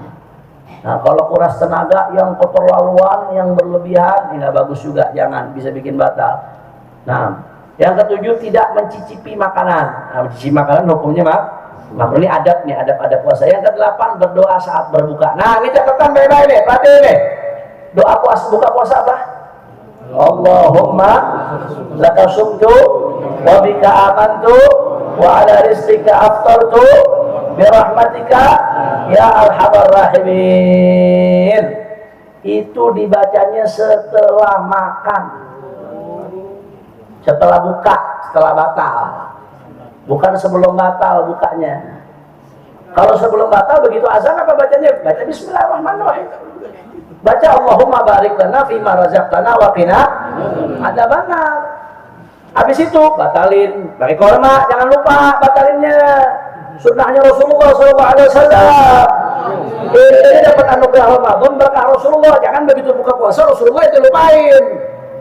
Buka pakai korma dulu, sunnah. Hadirkan Rasulullah dalam buka puasamu. Allahumma sholli ala Muhammad. Bukan sekedar makanan, ini di dalamnya ada Rasulullah. Sallallahu alaihi wasallam, ada ajaran Rasulullah di situ. Hormatin ajaran Rasulullah. Biasain, buka pakai korma dulu. Jangan sampai ada anak ngaji di WEBO buka puasa, ada korma, ada bakwan duluan diembat. Ada korma, ada es doger duluan diembat. Setelah ente makan korma, mau ente makan karpet begitu serah. Yang penting korma dulu buka. Jelas ya? Satu boleh, dua boleh juga, cuman yang bagus ganjil. 3, 5 juga boleh, silahkan. Jelas atau tidak? Setelah korma, ambil air putih seteguk. Itu panjang tuh, kita perlu satu pembahasan. Imam besar ngebahas tuh, apa hikmahnya buka puasa pakai korma. Ternyata secara medis ada rahasia luar biasa di balik itu, saudara. Jangan dientengin sunnahnya Rasulullah SAW. Jelas atau tidak? Jangan doyan baca maulid, doyan 1 tahun hadir maulid, di mana aja hadir maulid. Giliran buka puasa, nabinya dilupain, saudara. Nggak dipakai ajarannya. Duluin buka pakai korma. Jelas atau tidak? Insya.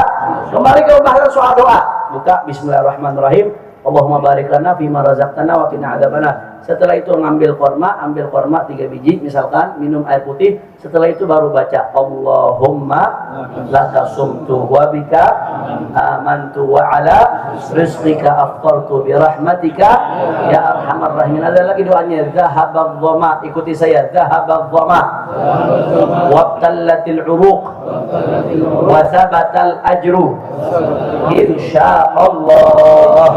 Itu doa diajarin Rasulullah SAW. Ya itu doa diajarin Rasulullah SAW. Kenapa doanya bacanya sebelum baca, setelah buka, bacanya setelah ngebatalin? Karena itu sesuai dengan maknanya. Ente perhatiin doanya. Allahumma laka sumtu, ya Allah, untukmu kami berpuasa. Aku berpuasa. Wabika amantu, dan kepadamu kami telah beriman. Itu fi'il madhi. Artinya udah terjadi. Wa ala rizqika aftartu, dan dengan rezekimu kami telah berbuka. Udah buka apa belum berarti? Udah buka apa belum? Nah kalau sebelum ente makannya belum buka puasa, lu buka pakai apa? Pakai ludah tadi.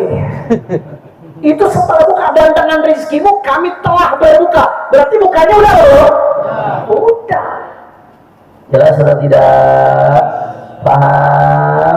Insya Allah. Diamalin, yang begitu-begitu diamalin. Ajarin anak bini kita tuh, ajarin. Begitu duduk buka puasa sama anak bini, didik. Ente jangan kayak orang yang nggak ngaji. Yang udah ngaji harus beda sama yang nggak ngaji. Didik, amalin, praktekin di rumah kita. Yang ke-9, menjamu buka puasa, itu sunnah. Yang ngasih orang buka puasa hukumnya sunnah, dan itu pahalanya gede. Satu orang kita kasih buka puasa, kita dapat pahala dia full. Itu di hadis Rasulullah SAW. Yang ke-10, memperbanyak ibadah. Kalau kata Imam Haddad, ya ente 11 bulan udah cukup buat dunia, sebulan kasih buat akhirat. Beb, gimana ada kerjaan? Gak apa-apa, tetap dunia di bulan Ramadan seperlunya aja, sekedar hajat aja, sisanya buat akhirat.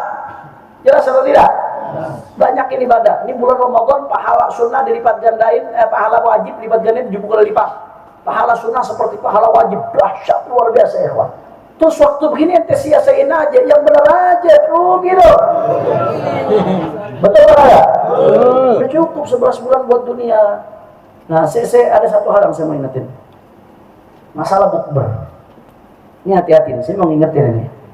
Masalah orang-orang bukber ini kadang-kadang, ya Allah, bukber bagus, ada unsur silaturahmi. Cuman jangan gara-gara bukber maghribnya lewat, tarawihnya lewat, segala-galanya lewat. Udah gitu laki perempuan, jadi kesempatan buat pacaran lagi buka puasa, saudara. Hati-hati, itu tipuan setan tuh. Ente mau bukber boleh, tapi jangan apa maghribnya lewat. Ente udah bagus-bagus seharian puasa, ente rusak nggak sholat maghrib. Bukber macam apa begitu ya, kawan? Bukber bagus, tapi jangan sampai tarawihnya lewat, sampai nggak ibadah. Ente mau bukber, apa mau buka puasa bersama, apa mau ninggalin ibadah berjamaah? Jadi perhatiin baik-baik, jangan tertipu sama tipuan syaitan. Habaib-habaib, ulama-ulama pada bikin buka puasa bersama. Di luar Batang ada buka puasa bersama, di Habib Hud Bagir ada buka puasa bersama, di Al-Bahja ada buka puasa bersama, di Empang ada buka puasa bersama, di Al-Hawi semuanya, di Kuitang ada buka puasa bersama. Tapi setelah itu lanjut ibadah. Maghribnya berjamaah, habis itu baca ratib, habis itu tarawih, khatam Quran. Bagus apa enggak? Kayaknya kalau mau bikin bukber, bikin yang nuansanya Islami. Ini bukber di bulan Ramadan, bikin bukber nuansanya ibadah. Jangan sampai bukber ninggalin sholat maghrib. Itu tipuan syaitan. Tipuan syaitan. Setan biar kata udah diikat, itu masih ketipu namanya, saudara. Jangan sampai bukber ibadahnya semua jadi tinggalin gara-gara bukber. Jangan sampai bukber udah bagus-bagus puasa seharian, bukber isinya gibah awal sampai akhir, saudara. Banyak yang begitu? Banyak apa yang begitu? Kalau masih begitu keadaannya, mendingan nanti buka di rumah daripada bukber di luar. Paham? Kadang-kadang saya sedih, saya lihat restoran-restoran penuh sampai maghrib, sampai isya nggak bergerak. Ada yang sholat ada, tapi yang nggak sholat banyak. Hati-hati, kita nggak rusak puasa kita gara-gara yang seperti itu. Maka saya serukan kepada saudara-saudaraku yang saya cinta dimanapun Anda berada, kalau bikin buka puasa bersama, ini buka puasa ini ibadah. Maka jadikan nuansanya nuansa ibadah. Jangan lepas. Buka puasa bersama bagus, silaturahmi bagus, tapi sholatnya jangan ditinggalin. Jadikan juga itu momen buat sholat bersama berjamaah. Jadikan itu momen juga buat doa bersama berjamaah. Jadikan itu momen buat tarawih bersama berjamaah. Jelas atau tidak? Insya Allah. Saya pikir sampai sini ya udah kemalaman, ya udah cukup. Ini umat Nabi udah banyak yang lapar, saudara. Kalau saya lanjutin lagi takutnya dosa. Masih tak ada pembahasannya, tapi insya Allah kita bahas dalam kesempatan lain. Mudah-mudahan yang saya bahas yang sedikit ini bisa bermanfaat. Dan jangan lupa Ramadan yang hatamin Al-Quran. Biar kata sekali hatamin Al-Quran. Jangan sampai kita besok malu ditanya hadapan Allah Subhanahu Wa Taala. Udah bulan Ramadan syahrul Quran tapi nggak bisa hatam Quran. Ya malu kita. Bagaimana mau dapat syafaatnya Al-Quran, ya ikhwan? Di bulan Quran nggak bisa hatam Al-Quran, minimal sekali hatam. Jangan sampai nggak hatam Al-Quran. Malu kita sama Allah Subhanahu Wa Taala. Allah kasih sehat, Allah kasih mata bisa ngelihat, Allah kasih mulut bisa berucap, tapi nggak hatam Quran. Malu. Dan mudah-mudahan Ramadan ini kita dapat Lailatul Qadar, insyaallah. Ini kalau mau dapat Lailatul Qadar, terakhir saya tutup minimal. Kalau mau dapat Lailatul Qadar, minimal seminim-minimnya. Maghrib berjamaah, isya berjamaah, jangan putus sama Ramadan. Minimal. Begitu masuk Lailatul Qadar, ente tercatat, mohon maaf, maghrib dan subuh berjamaah. Maghrib dan subuh berjamaah, jangan putus selama Ramadan. Insya Allah ente dapat batas minimal Lailatul Qadar. Kenapa? Karena kalau isya berjamaah, man shallal isya fi jama'atin fahuwa faqanna maqama nisfal lail. Kata Nabi, orang sholat isya berjamaah seakan-akan dia sholat separuh malam. Berarti kalau tahu ketemu Lailatul Qadar, ente dapat pahala separuh malam dilipat gandain 1000 malam, saudara. 1000 bulan. Kemudian subuh berjamaah, siapa man shalla subha fi jama'atin faqanna maqama laila kullah. Siapa yang sholat subuh berjamaah, seakan-akan dia sholat semalaman full. Seakan-akan sholat semalaman full. Berarti kalau ketepatan malam Lailatul Qadar subuhnya dia berjamaah, berarti dia dapat pahala sholat semalaman full dilipat gandakan 1000 bulan, ya ikhwan. Dahsyat atau tidak? Makanya ulama mengatakan batas minimal orang mau dapat Lailatul Qadar selama Ramadan jangan putus isya berjamaah, subuh berjamaah. Makanya di Tarim itu kalau malam-malam khotam, malam-malam ganjil, yang berjamaah bukan cuma isya sama tarawihnya doang, subuhnya berjamaah lagi. Jadi isyanya berjamaah, tarawihnya berjamaah, misalkan di Masjid Segaf malam 21 Ramadan. Itu kan sholat subuhnya sekota Tarim di Masjid Segaf lagi. Jadi memastikan banget tuh jangan sampai lolos dengan Lailatul Qadar nih. Jelas atau tidak? Minimal. Itu kalau urusan di agama maunya minimal.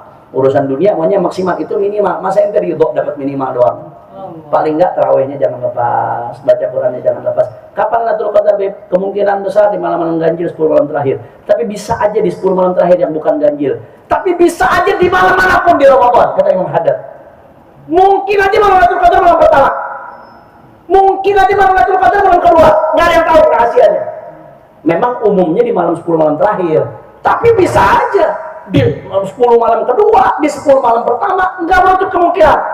Kenapa kau sembunyiin? Jadi ente sepanjang 30 malam ibadah terus. Kalau udah dikasih tahu, misalkan nih di malam sekian, 29 malam ente kagak mau ibadah. Potongan-potongan kita kan begitu modelnya. Betul ada? Mau kau sembunyiin supaya apa? Supaya di situ kita nyari, nggak ada liburnya ibadah setiap malam. Nanti jiwa kita terlatih untuk ibadah kepada Allah Subhanahu. Maka minimal seminim-minimnya saya ingatkan yang laki yang perempuan, jaga isya berjamaah, subuh berjamaah. Kaki jadi kepala, kepala jadi kaki, mati bersimbah darah, saudara. Bagaimana caranya? Lu jaga tuh. Subuh berjamaah, isya berjamaah selama bulan Ramadan. Lebih bagus lagi, jaga tarawihnya. Lebih bagus lagi, Al-Quran hidupin setiap malam Ramadan. Mudah-mudahan kita dapat Lailatul Qadar, insyaallah. Ala hadhihi al-Fatihah. Bismillahirrahmanirrahim.